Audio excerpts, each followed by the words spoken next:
Before we get started, don't forget to subscribe and like. Season 2 opens at the party with JJ, the time after she left Yuri and gone to Kefir, because deep down, they truly loved each other. They were celebrating the start of the new year together. Kefir leaned in, ready to kiss her. They stood close, happy, breathless, wrapped up in each other. She was overwhelmed, lost between what she was feeling and what she imagined. Later, she went to check her school uniform. She whispered to herself that so much had changed since the first time she wore it, since the day she stepped into school for the very first time. Memories rushed back. Every moment she had shared with the team, their joy, their pain, their struggles, and how everything had revolved around her. Their laughter, their tears, and all those memories wrapped around her heart. She put the uniform on and stared at her reflection, remembering her simple, quiet moments with Kefir, especially on New Year's Eve, the night she chose to be at his side and left Yuri behind. Even though she and Yuri were supposed to be in a relationship to keep things from falling apart, she pulled herself together. She needed to be stronger and focus on what she had now. She finished getting ready in her uniform and noticed the flood of messages waiting for her. After all, she was on her way to meet the king of failures, Kefir. She wondered how she would face him, especially after accepting Yuri's marriage proposal. She shouldn't have gone near Kefir at all. Just then, her aunt walked in, delighted by the newly arranged room. She told her that Yuri had come earlier and asked for permission for them to leave together. He was waiting downstairs. Her heart tightened. After her aunt left, she stared at Yuri's ring, reminding herself that she was officially engaged to him. She had to stop thinking about Kefir completely. She steadied herself and headed down. It was time to return to school. When she reached the entrance, Yuri was waiting, greeting her warmly. He immediately offered to carry her bag. It was his duty now, he said, since he was her fiancé. The word fiancé shocked her, a word too big, too heavy. Suddenly, Eris appeared and refused to let her go with Yuri. But Yuri didn't care. He wasn't afraid of Aris anymore. Not now. She stopped the tension, gently telling them she wanted to go with Yuri and speak to him. Yuri liked hearing that. It meant Aris no longer had any claim over her. They walked together, under Aris's frustrated glare, until they reached school. She was still shaken, waiting for the moment she might see Kefir again. Yuri asked if she was okay. She admitted she still hadn't spoken to Angelo. Not yet. She wasn't ready. Yuri apologized for not being honest about his feelings before, but now, he wanted to make everything clear. His sincerity touched her. She felt she needed to tell him about what happened with Kefir on New Year's Eve. As soon as she tried to speak, he interrupted. Of course it was about Kefir, but he didn't want to hear it. Not now. He didn't want her to apologize. He understood her. He was ready to wait, even until their wedding day. He held her hand gently, reassuring her. He wished she would give him a chance, not shut her heart, so they could love each other. Both of them. His words pierced her. Did she love him? Or was it only because he treated her so well? Or because it was her duty toward her family? Her thoughts ran wild. She wondered how their classmates would react. Yuri didn't seem worried, though drama was guaranteed, especially since everyone knew she and Kefir once had feelings for each other. She decided to remove her ring and hang it on the necklace she wore, hiding their engagement from the class. Yuri teased her playfully, not wanting things to feel awkward. They should act like they were still friends, like always. He joked, she laughed nervously, and when she turned to leave, he suddenly kissed her. She froze, shocked. He was thrilled, but she quickly walked off, telling him not to pick her up from school again. People would notice. He watched her walk away. She entered the school with the rest of the students, trying to stay calm, but as she walked down the hallway, Kefir appeared. He startled her and pulled her aside. He scolded her for saying such harsh words to him on the first day. Then, without warning, he leaned in as if to kiss her again. She stopped him immediately. He knew exactly what effect he had on her, yet he wouldn't stop flirting. He didn't understand why it upset her. He loved her. Wasn't that enough? His words shook her deeply, but she didn't want this. She felt like she was betraying Yuri. She begged Kefir to stay away. He refused. They weren't in a relationship. There was no betrayal, and as far as he was concerned, she was his and only his. She thought he was insane, but he didn't care. He grabbed her again and kissed her. This time, she gave in completely. She melted into him. She loved Kefir. Every part of her knew it. New Year's Eve flashed before her eyes, but then Yuri's words echoed in her mind, the promise that he would wait for her until their wedding day. Her heart snapped. She pushed Kefir away and hit him hard, leaving him stunned as she ran off, breathless and confused. She reached the classroom, where everyone welcomed her warmly. She smiled, relieved. The first person she approached was Calix. She checked her equipment and asked about his girlfriend, Mika. Everything between them was fine, and they laughed together. Then she ran into Drew, who still looked as dramatic as ever. She laughed, greeting the whole class, happy to see them again. She ignored the lunch chatter and scanned the room. Something felt off. She asked about CN, but no one had heard from him. Her worry grew. Had something happened to him? Still, she continued greeting everyone, trying to stay calm, while her heart whispered that something was definitely wrong. Suddenly, Kefir walked into the classroom, and everyone froze.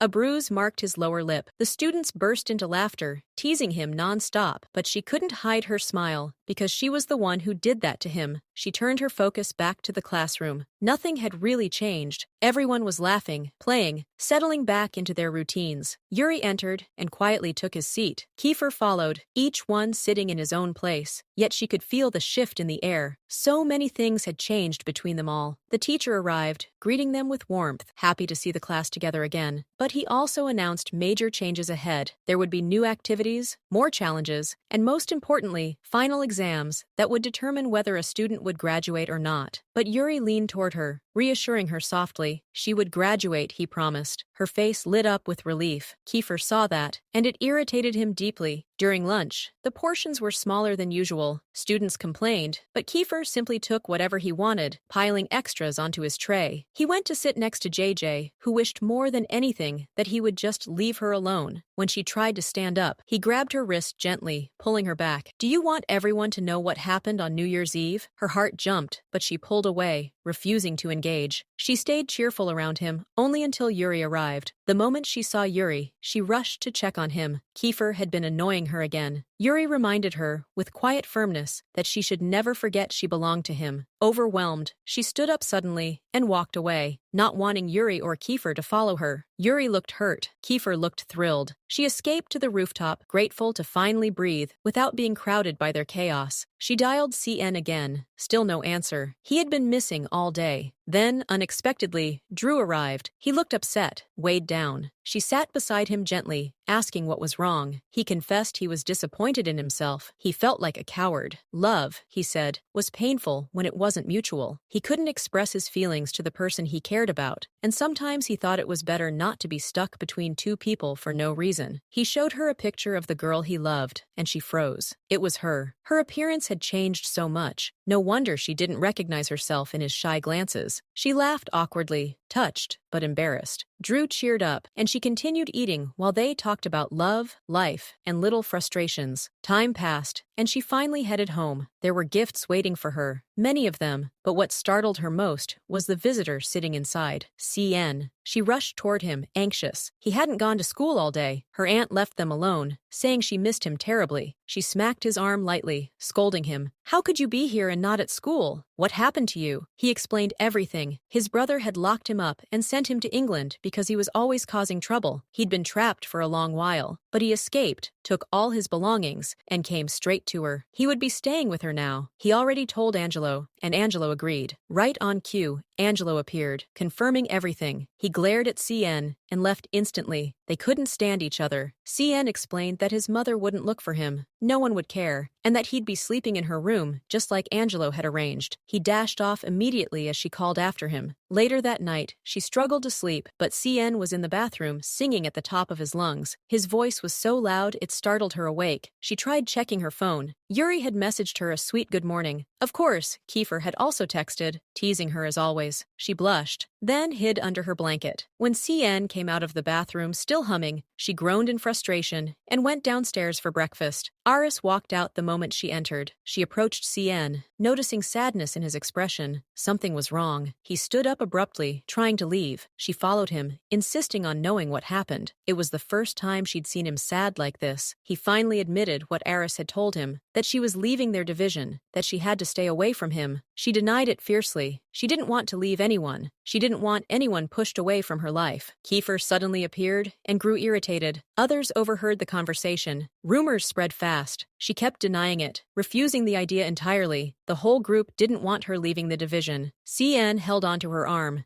Yuri arrived and saw it, but she quickly pushed Yuri aside so she could chase Kefir, who was heading toward Aris. She told them all the truth. Aris had stolen her father's phone number. She chose them, the division. She would stay with them no matter what. JJ ran after Kefir to stop him before he did something reckless. A fight broke out. Kefir knocked Aris down easily. He was stronger. Another one of Aris's friends hit Kefir, injuring him. Yuri defended Kefir, trying to stop the fight, but tensions kept rising. JJ rushed in between them, shouting for everyone to stop. The others blamed her, saying she was the reason for all the problems. Freya couldn't stand them either. Drew stepped back because he cared about Freya, trying not to cause more trouble. Kefir didn't care. He wanted a fight. He wanted a choice. He told her she had to choose, him or Eris. She apologized to everyone, including Eris, and declared she would not leave the division. Kefir and the whole group were thrilled, but he reminded her she had lost her chance of being with her father, and she would be the one to suffer. He then challenged her, because he always got what he wanted. He promised her he would take her to her father himself. This crushed Yuri. The rivalry between Yuri and Kefir burned brighter than ever. Overwhelmed, she ran to the rooftop again, bringing food with her. She approached Kefir quietly, ready to tend to his wounds and to his heart. She helped him clean and dress his wound herself, hands trembling, heart pounding, and for the first time, Kefir apologized to her. She smiled softly, surprised and touched. He admitted that he should probably apologize to a lot of people, but none of them mattered. Only she mattered. His words struck her deeply. They gazed at each other, the air thick with unspoken emotions. When she tried to walk away, he gently pulled her back, their eyes locking even more intensely. Suddenly, the memory of New Year's Eve returned to both of them, that night when they were together. But Yuri appeared in her mind as well. He wasn't willing to give her up. He would fight for her. She felt torn between them, utterly lost. She jolted awake, breathless. That dream again, the same one repeating over and over, so she tried to clear her thoughts. She went to find Yuri. He greeted her tenderly in the morning, but her mind drifted to Kefir. He hadn't messaged her. And CN. He had laid out all his things for her, trying to wake her earlier, but she hadn't responded, so he left. She rushed outside to find him. Her friend caught up to her, warning that someone had been following her. She panicked and immediately tried calling Kefir, but before she could reach him, she saw two men attacking him. He fought them fiercely. She wanted to run, but she couldn't. She jumped in, refusing to leave him alone. More men showed up. One told her they wanted JJ because she was connected to Kefir. She denied everything, insisting they weren't together, but they didn't care. They reached for her. Kefir stepped in front of her instantly and took the hit meant for her. She froze, horrified, as blood spilled. Back at school, class ended without JJ showing up. Yuri and Kefir exchanged worried glances. Something was wrong. Yuri's anxiety grew. He told Kefir he couldn't reach her by phone. Both remembered the moment they had once agreed to challenge each other and let JJ decide who her heart belonged to. The competition between them had already begun, but two of them didn't know where JJ was. They rushed in, panicked. No one knew where JJ was until the message arrived. She was in the hospital. They sprinted there, Yuri calling nonstop, desperate, frantic. They kept asking everyone until at last, they found her. It turned out her friend Ruru had been the one injured. He needed a week of rest. She had come to the hospital because the sight of his blood overwhelmed her. Her nerves were too sensitive. She fainted. If David and the security guard hadn't been with her, she wouldn't have made it. A strange man appeared then, warning them to stop acting like heroes. Before leaving, he called someone, checking on JJ, saying she had been in shock from Ruru's blood, and that Kefir kept putting her into danger. He hoped things would settle when that person returned. No one knew who he was talking to. Meanwhile, in her hospital bed, JJ trembled as memories of every time she fainted at the sight of blood flashed in her mind. Kefir came in and found her crying. Immediately, he wrapped his arms around her as her tears fell, trying to soothe her shaking body. He reminded her that he was always the one who stood by her, the one who comforted her when she was weak. He reassured her gently, again and again. She feared the Rams gang that kept chasing them, but he kept calming her, telling her she had seen enough blood already. Even though she hurt no one, she confessed something quietly. She knew Yuri was her fiancé, but she couldn't stop feeling something different, something warm and beautiful. Whenever she was with Kefir, he told her to rest. Then, he lifted her in his arms, carrying her through the hospital corridors. Yuri was still searching desperately. Yuri, he is frozen, seeing Kefir walking toward him, carrying JJ, their eyes locked. JJ and Kefir gazing at each other, breathless, connected. Yuri's heart shattered. Kefir walked past him calmly until Yuri blocked his way. He looked at her and declared, "I will never leave you. I will fight for you." Her heart pounded. Was this all a dream? If it was, she wished she could wake up, but it wasn't a dream. This was the beginning, the true beginning, of the battle for Jaje's heart. Yuri versus Kefir. Both determined, both in love, both ready to fight for her. Who will JJ choose? JJ, who can no longer figure out how to act after everything she has just been through, the danger she faced, how Ruru protected her, and the tension between Kefir and Yuri. And now, inside the classroom, a full-on fight breaks out as they begin teaching her how to defend herself. Each one of them tries to outdo the other, showing off their strength right in front of JJ. Suddenly, CN steps in, overpowering Celix, and tells her bluntly that what she just saw, she would never be able to pull off herself. But CN challenges that idea, telling Celix to flip that book and perform a karate move, and he does it flawlessly. Everyone cheers for him, and JJ is in complete shock, never imagining he could do something like that. She wants him to teach her, but he simply walks away. Now it's Kefir's turn. He gets her ready, but she tries to ignore him. She keeps insisting she can protect herself. So Yuri steps in and teaches her how to fight back, how to protect herself, and never let anyone take what they want from her. He challenges Kefir and walks off, deliberately provoking him. Then Kefir steps up again. He teaches her how to use the small weapon, the one meant for hair, and tells her to focus on every movement of the person in front of her so she can analyze their attacks. He encourages her, adjusts her grip, guides her stance. She tries to dodge him, but he pulls her into his arms instantly, holding her close as everyone cheers loudly. But Yuri is furious, absolutely at his limit. He tells her she must intimidate her opponent and trust her own heart. She strikes him and pushes him back, and the whole class erupts in excitement, cheering for her. She's thrilled, overwhelmed by the support, but her mind starts spinning. Which self-defense technique should she rely on? Which style should she choose? She walks out with CN, nervous and dazed. A message suddenly pops up from Yuri, asking where she is. She can barely think. She drifts aimlessly until CN grabs her arm, telling her to focus. All of this training is for her own good, so she can avoid future harm. But as soon as she teases him about girls, she threatens to expose his crush, Gina, and he immediately shuts up. Yet the faint scent from someone's perfume hits him Ella's scent, and his mind spirals back into the past. He remembers how they once had something between them, how her friends bullied him, how she never defended him, how they even accused him of theft, and she said nothing. And JJ remembers too, how she was the reason behind everything that went wrong. And it was Kefir who told her the truth, that CN still cared for her back then. Her heart aches from the memory. She returns to class, thanking him as they begin studying combat. She thinks Yuri was the one who taught everyone, but she learns that all of them know how to fight, no matter their rank. She talks with Maya, arguing over the sport he plays. He calls it parkour, she calls it kapur, and the two of them keep bickering non-stop until Kefir steps in, telling them to stop acting like children. They immediately start arguing again, neither willing to back down. But then everyone hears it. She blurted out something inappropriate, snaps her mouth shut, and the entire class stares at them, according to the rules they agreed on. Now he gets to kiss her. He steps closer, the room holds its breath, and he leans in to kiss her right in front of everyone. Yuri freezes, shocked. She pushes Kefir away, and whispers fill the room. Everyone stares. She and Kefir lock eyes under Yuri's burning gaze, and everything between them tightens again. Time passes. They are still in class, discussing a topic, giving different opinions, defending each other's points. Finally, JJ stands up, fed up with both of them. She tells them they both need to understand each other, but Yuri won't even look at her, won't turn her way. The teacher assigns an essay, and everyone groans. JJ goes around distributing papers. When she reaches Yuri, he clearly wants nothing to do with her. She tries to talk about what happened, but he says nothing happened at all. The teacher yells at them, scaring JJ into silence as the class laughs. They begin writing, but JJ tosses a piece of paper at Yuri to force him to talk, so they start communicating through notes. He doesn't want to respond, but he finally writes back, "Focus on the lesson, not on me." She's confused. She writes again, telling him he must be upset about what happened with Kefir. She keeps sending papers his way, until he finally hands another note to her. Kefir notices. He sees everything the exchanged notes, and his face tightens with jealousy. The teacher catches her and throws her out of class. Everyone laughs, and she walks away, upset and alone. Outside, she grabs some chalk and plays with it, completely lost in her thoughts. Yuri suddenly appears behind her, startling her, laughing gently as she apologizes for getting kicked out because of him. He tells her nothing will change, and that he came to apologize and sit with her. She's stunned. He didn't even want to talk minutes ago. What changed? He looks straight into her eyes and finally admits, "I want you. I'm not angry at you. I'm jealous. I love you. I can't control my feelings. You're my fiancé even if no one knows it. And watching someone else kiss you, it destroyed me. Maybe you don't love me, but you agreed to the engagement. You agreed to be mine. His voice trembles. Her heart tightens. She reaches for his hand, steps closer, and hugs him softly. Both of them breathe into the moment. He pulls back just enough to kiss her cheek, a gentle, emotional kiss, their eyes locked in a deep, vulnerable silence. Then he walks away, leaving her frozen, overwhelmed. Suddenly, Kefir appears, furious. He shouts at her, demanding why she's here. She's confused, scared. He tells her she belongs to him, and if Yuri ever comes near her again, he'll regret it. He throws her aside and storms away,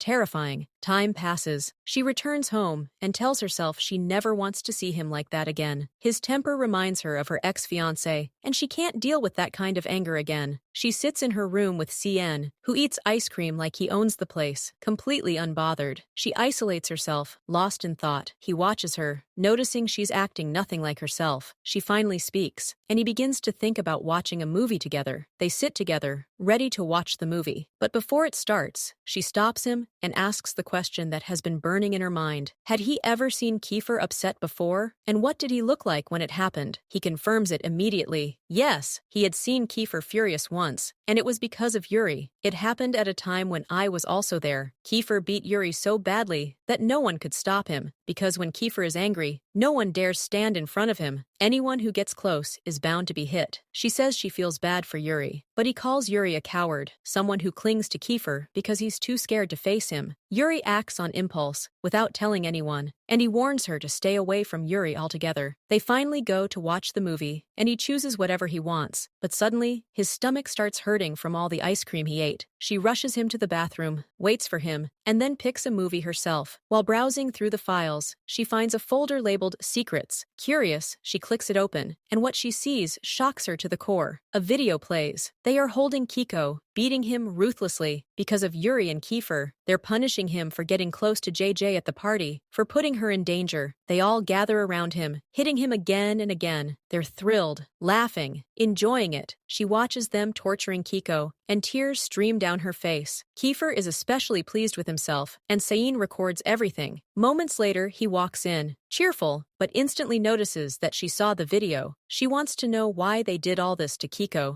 The day passes, and she prepares herself to finally confront them, even if it makes them angry. He reminds her of what Kiko had done to her, but she still believes they went too far. Kiko had already been punished that night and kicked out. There was no need to return and destroy him like that. He tells her they did it for her, to protect her. He tries to stop her from knowing too much, especially about Kefir, because if she digs deeper, Kefir will turn on them all. She kicks him away and threatens him, demanding to know which hospital Kiko is in. Time passes, and she finally decides to visit him. She doesn't know what she'll feel. Anger, sympathy, guilt. When she walks into the hospital room, she sees him hanging by wires, bruised, broken, exhausted. She came to check on him. He tells her he deserves what happened. She shouldn't feel sorry for him. He apologizes, saying he didn't know what he was doing, that his heart shattered when she rejected him, that none of it excuses what happened, but he still begs her forgiveness. She accepts, but tells him never to repeat it again. He's touched. He relaxes when she says she came alone, no one with her. Suddenly, Kefir calls her. They're all looking for her. Kiko notices this and realizes how lucky she is. Everyone cares about her. Everyone would fight for her. No one ever did that for Ella, not even close. He tells her he'll stay in the hospital for a month, and full recovery will take 8. Then, physical therapy. He was expelled from school. Rhea broke up with him. She didn't want someone like him. He laughs at himself, calls himself pathetic. He talks about the girl who was once kind to him, who later changed so fast. When her friend died, she turned toward Kefir, Yuri, and Iris. If she wants to know that story, she should ask them. She returns to class, and they immediately yell at her because they were worried. Yuri says she disappeared somewhere. She tries to avoid all their questions. Kefir and Yuri were worried sick. She promises she'll explain later. Everyone is staring at her. She sits between the two of them, her mind replaying everything that happened with Freya, Kefir, Yuri, and Iris. She thinks about how Freya went to each of them when she needed help, and now she focuses on Adrix, observing everyone around her. Time passes until lunch. Everyone eats. She talks with Kefir, calling him crazy, and walks off with CN, who threatens to expose that she visited Kiko. She warns him, They know Kiko can't move now, and she blames CN for everything that happened to him. He threatens to tell Kefir, so she drags him away quickly. No one can know, or else everyone will explode. She sees Josh feeding the cat, completely absorbed. They talk about cats. Josh knows both colors, and warns her never to let Kefir see them, because she doesn't know how he becomes when upset. They're his friends. He wants them safe and together. She finds him sweet, thoughtful, surprisingly clear-headed. Suddenly, the cat bites Ruru, and he panics that he might get rabies. Yuri comes over, dragging Ruru away from her, jealous again. She realizes both Kefir and Yuri are jealous of CN too. They talk about how this drama always happens around her. She laughs it off and walks away. She checks on Kate with Mayo. Kate is still upset. She tries to confirm how they're doing, and it's not good. Kate feels torn between family and love. She encourages him, but he says talking is easy. She's not in his place. He's hurt deeply. Thinking of being bold, he considers holding her hand and kissing her. Maybe it would make him feel like a man again. Maya sees this and teases them both, but Maya walks off, upset and misunderstanding the situation. She follows him so he can explain himself. With Kefir and Yuri always involved, misunderstanding becomes a daily thing, but Kate gets upset too, thinking someone else tried to kiss her. She tells him she didn't let anyone kiss her, ever. Adrix arrives and threatens her, saying Kefir will find out. Mayo steps in, angry at her, thinking she's the cause of all the trouble. He tells her she makes everyone flirt with him, that she's no different from Ella. She slaps him instantly, shocking everyone. She leaves with Adrix, while Mayo nurses his cheek. Adrix celebrates. She officially knows how to defend herself. Then she sees photos of Freya with a new guy. Her heart sinks. Kate is devastated. His lover died, and he still can't get close to someone who hates his whole department. To comfort him, she tells him she's crazy anyway, and he's better off staying away from her. Mayo returns, apologizing for what he said, acknowledging she's nothing like Ella. She apologizes too. He sits with them, and she checks on him. They talk about Adrix, who is upset over a girl. She jokes about it, not even realizing he's hurting. Falling in love is never easy. She notices Kefir and Yuri watching her, both following her, both loving her deeply. Mayo says Kefir is greedy when it comes to girls, while Yuri is better, and if he were her, he'd choose Yuri. She supposedly loves Yuri anyway, and that's why Kefir fought him. She learns that Kate collapsed after his lover died, and she feels sad for him, but her thoughts scatter the moment she sees Yuri and Kefir approaching. She realizes something terrifying. Everyone who gets close to her ends up getting hurt. She stares at both Kefir and Yuri, thinking about everything people have said about them. She looks at them, both of them, and she truly doesn't know who to choose. JJ, who is sitting in the classroom, lost deep in thought. As time passes, countless thoughts keep flooding her mind. Her eyes drift toward Yuri and Kefir, and she finds herself unable to define her feelings. She doesn't know exactly who she wants, or what her heart is truly leaning toward. She remains completely absent-minded until the teacher suddenly walks up to her and asks her about the lesson he was explaining. She is utterly unable to answer. She admits that she still has many questions inside her, questions she cannot answer at all. At that moment, recess arrives immediately. Kefir goes to her and tells her that they should go out together on a date, but she walks away at once. Yuri then offers to walk her home, yet she keeps walking without responding. She decides that, for now, she will avoid both of them, and at this time, the two of them can barely stand each other. We then move to CN, who is organizing his toys inside Jay's room. When she arrives, he starts pestering her, insisting that they go buy a new toy. She refuses completely, but he keeps begging her non-stop. She knows very well how persistent he can be, and she realizes that he wants her to buy it for him simply because he really wants it. He becomes extremely sad, gathers his things, and prepares to leave her room, deciding that he will stop talking to her. Eventually, she agrees to buy it for him, just so he will stop bothering her. She decides to take him with her, instead of going alone, but he refuses, and insists that she be the one to go and buy it herself. She feels that she will go bankrupt because of him, so she takes some money with her in order to buy it. As she is about to leave, she notices messages from Kefir, asking where she is going tomorrow, and Yuri is asking the same question. She feels that they are both extremely annoying, so she leaves to buy the CD she wants. She goes in to choose exactly what he wants, but suddenly, David appears and startles her badly because she was already afraid of him. He tells her that he will pay for it on his account, and she immediately goes to choose it, since he is the one buying it for her. Suddenly, CN messages her, asking for his drink, the one she usually buys for him. David gets it for her, and she tells him that she came to buy the CD alone because her mind has been extremely busy lately. He tells her that these are just random thoughts. All of a sudden, Kefir messages her, wanting to know where she is, but she doesn't care, since they are just friends, nothing more. David notices this and starts thinking that there is something between them. He shocks her with his assumption, and she lashes out at him fiercely. Still, she takes care of him, and he keeps watching her closely because of what she is doing. His eyes then focus on the necklace, and he notices that she is wearing a ring on it. She explains that it was given to her, but she still isn't able to wear it properly. She remembers that this necklace was given to her by someone who once helped her get home, and she desperately wants to know who that person is. She keeps thinking about it, but David tells her that it could be anyone, even a fictional character, and that Pierce is the one who gave it to her and sent it. She wants him to try to contact him in any possible way. She keeps urging him because she truly wants to reach him. He takes a picture so he can reply quickly and sends it to her. Indeed, a reply arrives. He tells her that she must remove the ring from the necklace, otherwise he will kill Yuri when he returns. She is completely shocked. Time passes, and it has been a long while. CN becomes frightened by her terrifying expression. She starts thinking about why Pierce would tell her such a thing, while CN keeps mocking her appearance non-stop. He goes to bring her phone that she had thrown away, which is ringing now, but she had gotten rid of it because she couldn't find any answers. It turns out that Kefir is the one calling her. She panics and refuses to answer. Because of this, she becomes afraid. He asks her to go to the store with Iman, and she confirms it. He becomes extremely happy and ends the call immediately. Iman won't be coming with them because he is going to Rocky and her sister, so she will be going alone. He enters the bathroom before her, as usual, just to annoy her, then leaves to go to Rocky. She waits for Iman to come pick her up, but she finds a group of boys already waiting for her. She thinks they might get into a fight with them again, but Iman arrives and decides to take her with him. He thinks they might end up in a fight, and they leave immediately. They go to the store together so she can choose the food products for the class. As she walks, she starts interfering with the person beside her and goes on to choose more things, clearly seeing that she feels that this way it's fine and that she won't see Kefir again. As she walks, her imagination runs wild. Fear creeps into her chest, but moments later, she relaxes when she realizes it was only a thought, not reality. Yet, literally, the entire time she is walking, she keeps seeing Yuri and Kefir everywhere. Everywhere she looks, it feels like they are there. Because of that, she decides to leave the whole place altogether and just walk away. Suddenly, Kefir appears in front of her out of nowhere. She crashes into him without noticing, and he brings her the candy that she loves. He jokes that he loves sweets, but her kind of sweetness is different, especially her lips. His gaze lingers on her, focused in a way that makes her extremely shy. She feels embarrassed, but she ignores it completely and refuses to respond to him, especially since she hasn't been replying to him these past few days. He starts thinking that he must have done something wrong. They end up arguing over who will push the shopping cart, and in the end, both of them hold it together. She lets him pick the products he wants, and she insists on finishing quickly so she can go and pay. At that moment, he tells her that he discovered something about her father, then suddenly walks away. She continues shopping with Amon, laughing because CN is currently with Rocky, and they are enjoying their time together. Everyone is happy. They decide to take pictures, and they all feel joyful, seeing how CN is enjoying himself so much compared to them. They joke and laugh together. She tells them to go ahead first, and that she will catch up with them later. Suddenly, Kefir calls her. He wants them to go together, because he wants to tell her what he found out about her father. She goes with him to the house.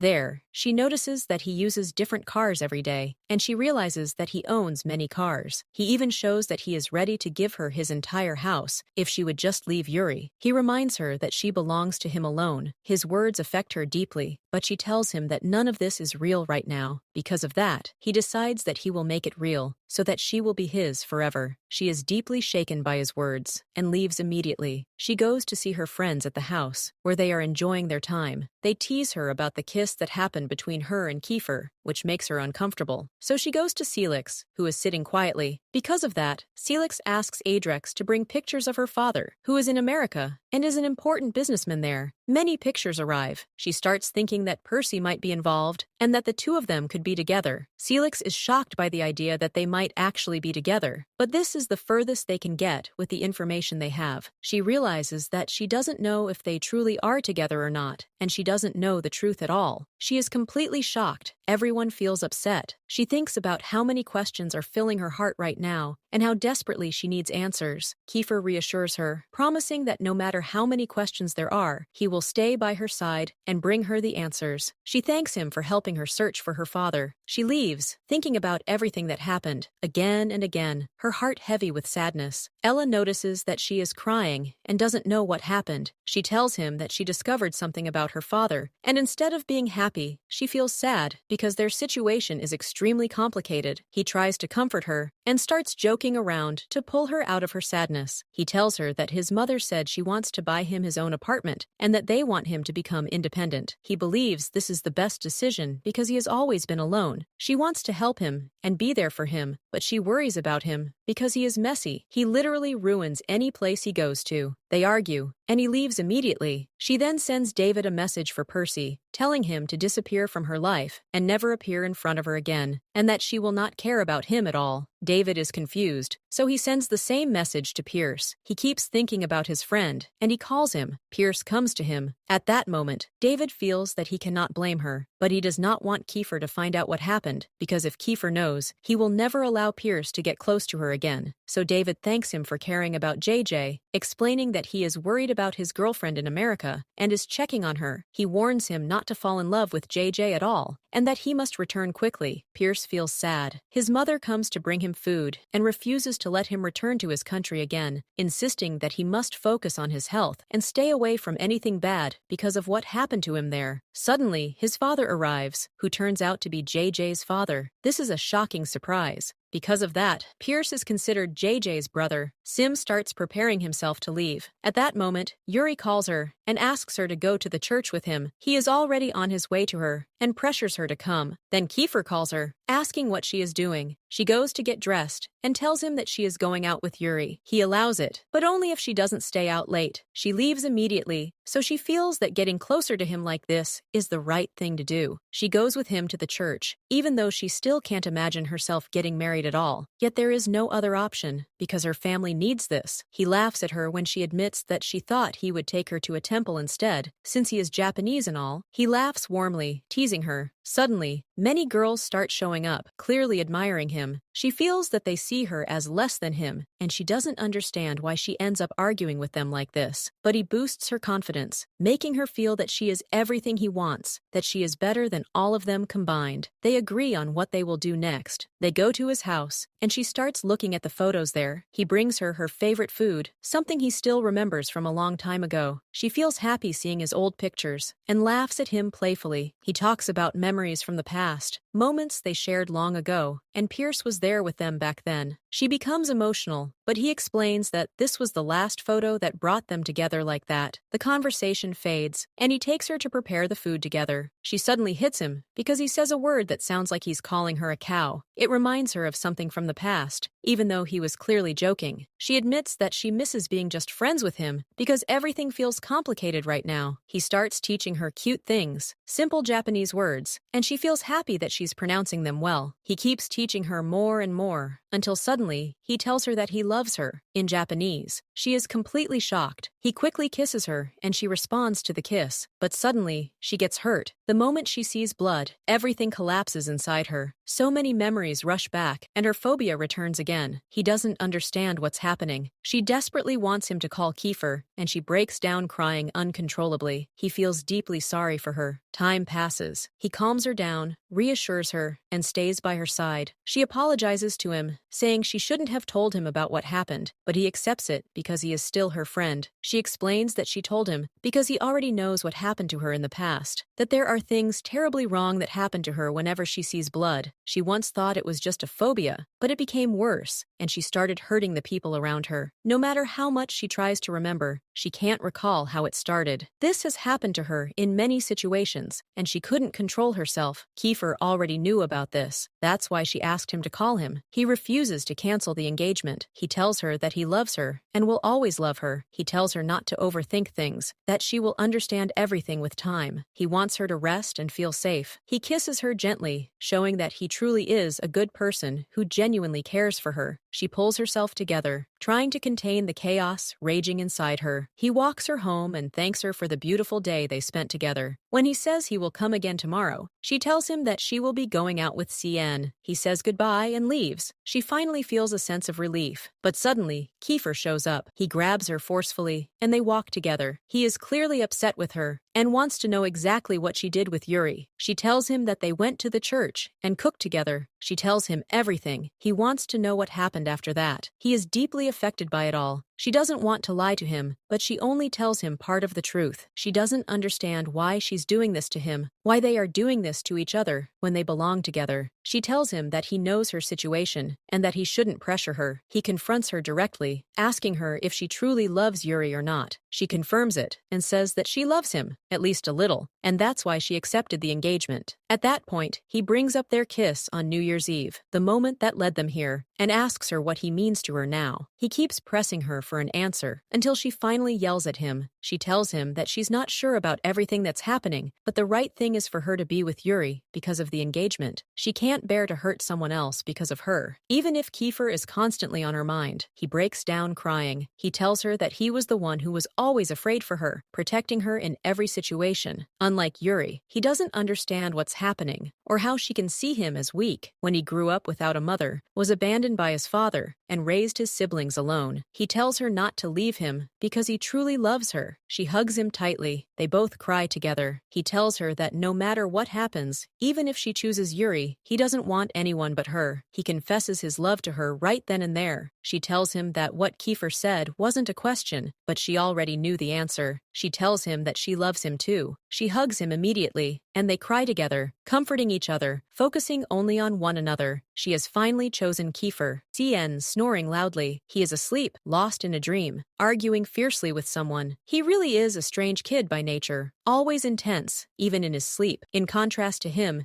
JJ is sitting awake, looking genuinely happy. Her thoughts drift back to the time she spent with Kefir, the moment he confessed his love to her, and she confessed her love back to him. The memory fills her heart with joy, yet at the same time, she feels a quiet fear because of CN's unpredictable reactions while he sleeps. Her mind suddenly shifts to Kefir, and just then, as if summoned by her thoughts, her phone rings. It is him. Her face lights up instantly. She answers the call, and he reassures her, asking if she is okay. She tells him that she got scolded because she came home late. Half joking, half serious, Kefir suggests that they should tell everyone she is pregnant with his child, and just get married already. She laughs and thinks he's crazy, telling him to go to sleep, but Kefir doesn't let it go. He starts talking about how they will dream of each other in different places, how they will keep meeting in their dreams. He confesses his love again, this time saying he loves her to the very end and beyond. Overwhelmed, JJ whispers back that she loves him too. At that exact moment, CN suddenly wakes up and hears her words. Realizing she has someone she loves, he mutters something under his breath and immediately storms out, ready to fight whoever she was talking to just to find out who it is. Suddenly, Ars appears and shuts them both down, telling them to be quiet because everyone is trying to sleep. Later, JJ ends up arguing with CN again after she finds him wandering around. She forces him to go back to sleep. Despite everything, she lies down feeling incredibly happy because of Kefir's words, her heart full and light. The next day arrives, and they all head to class together. JJ is exhausted and keeps arguing with CN, blaming him for keeping her awake all night. Meanwhile, CN believes she was wide awake because she was in love. Their bickering continues, until suddenly, Yuri shows up with food. They instantly brighten up, acting like beggars who haven't eaten in days. JJA tries hard to avoid Kefir, unsure how to explain what happened. She keeps waiting for him to appear, but CN notices her behavior and tells her that Kefir won't be coming today because his father showed up at his house and they are currently dealing with serious problems. She quickly denies caring about him at all, pretending she is indifferent, but inside it is obvious. She is searching for him everywhere. She has grown unusually quiet, clearly missing Kefir. CN then reveals what happened the previous night, that JJ was talking to someone she loves. Before he can say more, a cat suddenly appears, and he runs after it. While chasing the cat, they steal its food, and JJ immediately runs after them to get it back. As the day goes on, CN falls asleep and dreams about the cat Eddie. At the same time,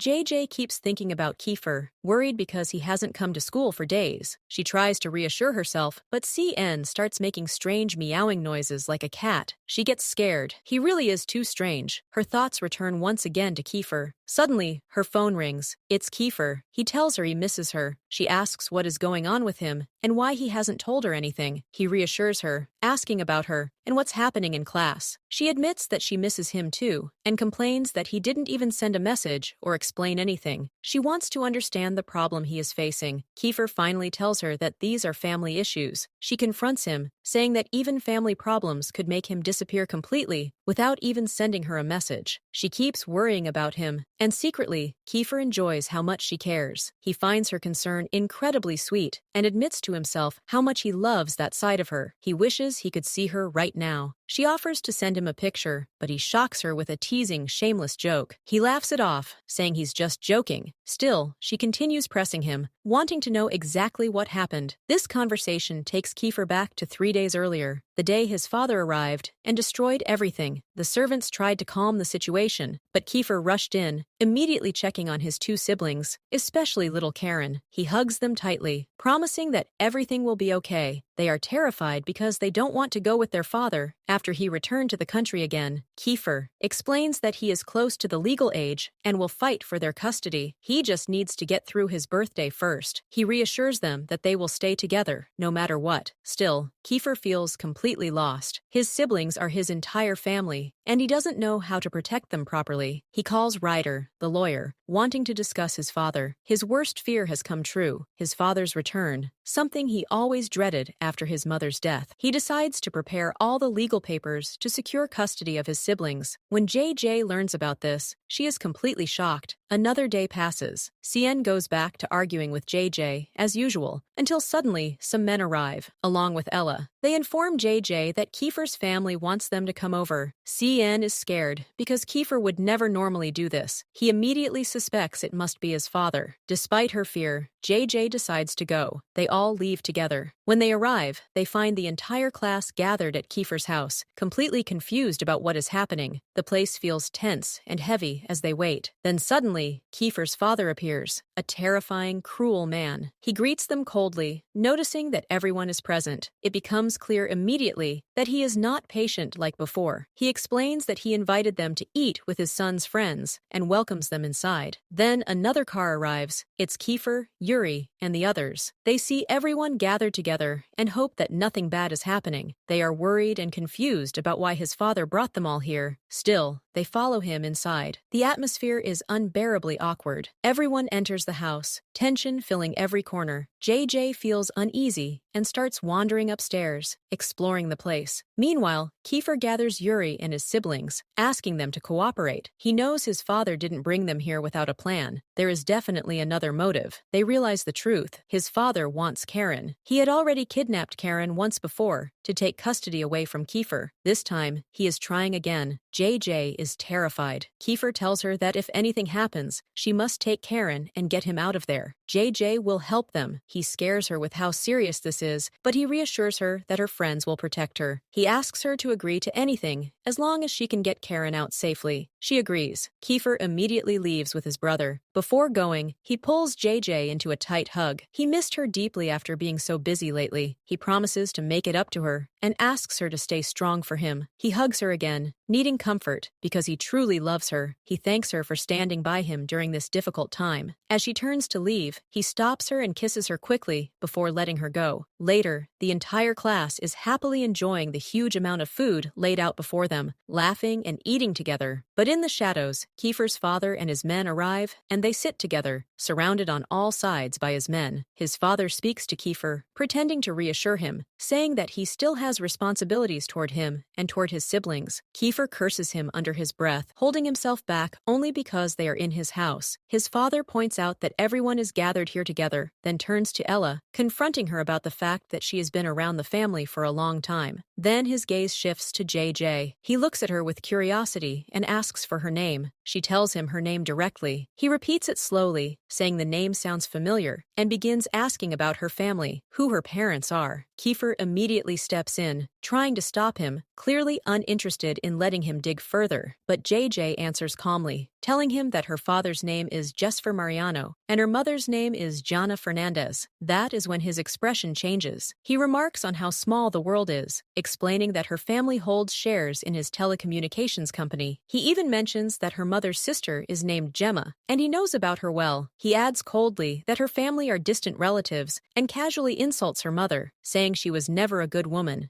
By this point, Kefir is so furious that he slams his fist hard against the table, shattering the glass cup in his hand. Blood spills, but he doesn't care. He stands up and demands to know what his father really wants and why he is doing all of this. His father responds by pushing documents toward him, telling him to sign them, documents that would allow him to take Karen away unless Kefir hands over everything completely. When Kefir realizes that this money is supposed to be his mother's, his father denies it coldly, claiming that his mother never had any money of her own because she stole the company from him. This pushes Kefir beyond his limit. He stands directly in front of his father, shaking with rage. His father grows irritated, steps back, and orders his men to restrain Kefir by force. The situation explodes. Kefir fights back, and the students rush in, trying to pull them apart. In the chaos, JJ quickly takes Karen and tries to move him away. Instantly, guns are raised. The men threaten everyone at gunpoint and force them all outside. His father watches this unfold, confused and angry. He demands to know where his son Karen is and why things have escalated this far. He insists on being taken to him. He grabs JJ, believing she knows where Karen is. She denies it fiercely, cursing at him. He sneers, saying he knows her type well, accusing her of chasing his son's money and calling her foolish. Then he shouts orders at everyone, forcing them all to kneel. The men comply. When JJ refuses and tries to stand up, he strikes her violently. She collapses, unable to endure the pain, begging him to stop. He refuses. Every time she sees Kefir being beaten, she struggles again, causing everyone to clash once more, until the guns are raised again to stop them. He hits Kefir again and shoves the documents toward him, demanding his signature. Kefir refuses, but his father tries to force it anyway. JJ steps in, trying desperately to stop him. The others beg him not to do it, but she suddenly changes tactics, provoking him, speaking boldly, unafraid. She tells him directly that he would never kill a student. If he did, his reputation would be destroyed, and he would lose all his companies. Her words hit their mark. Instead of exploding, he smiles, almost amused. He orders his men to lower their weapons, saying he underestimated them. He says the lesson he says will be postponed until later. Then he leaves, allowing them all to go. The moment it's over, JJ can no longer hold herself together. She truly thought she was going to die. Everyone looks at her in awe, seeing her bravery, but Kefir suddenly snaps at her, shouting angrily. He tells her she confronted Dylan, a man who fears nothing, a professional killer. Karen comes over, worried, checking if she's okay. They decide to leave. Kefir warns her sharply never to do something like that again, to think before making reckless decisions. Yuri is clearly worried about her too, and tries to comfort JJ, knowing how terrified Kefir must have been for her. Time passes. She goes to eat with CN, and Kefir sends her messages, but she doesn't reply. She's still upset with him because of how he yelled at her. CN jokes, saying she must have another lover, and that the fight between her and Kefir is just a lover's quarrel. She denies it immediately. Eventually, she tells him what really happened, that she was ready to sacrifice her life. And all she got in return was him yelling at her. Kefir sends CN to tell her to come down, instead of talking through Angelo. She goes to him, annoyed, and he takes her candy as an excuse to make her stay. They walk together, tension thick between them. She admits she's upset because of what happened. He wants her to understand his side too. Each of them saw the situation differently. She acted because she wanted to save him, and he lashed out because he was terrified of losing her. She starts cursing at him, and he thinks she's fulfilled her part of their usual agreement, but she refuses to let it go. Finally, he gives in. He thanks her sincerely, admitting she was right, and that she saved his siblings. He also admits that what happened with his father was incredibly painful. This opens the door to his memories. He remembers his childhood, how his father constantly put him through brutal challenges, never allowing him to lose. He remembers fighting with Yuri all the time. He once believed his father was responsible for everything, especially when he first met Angelo. Angelo was just as wild as his father, but instead of cruelty, he taught him how to control his strength to protect the people he loved.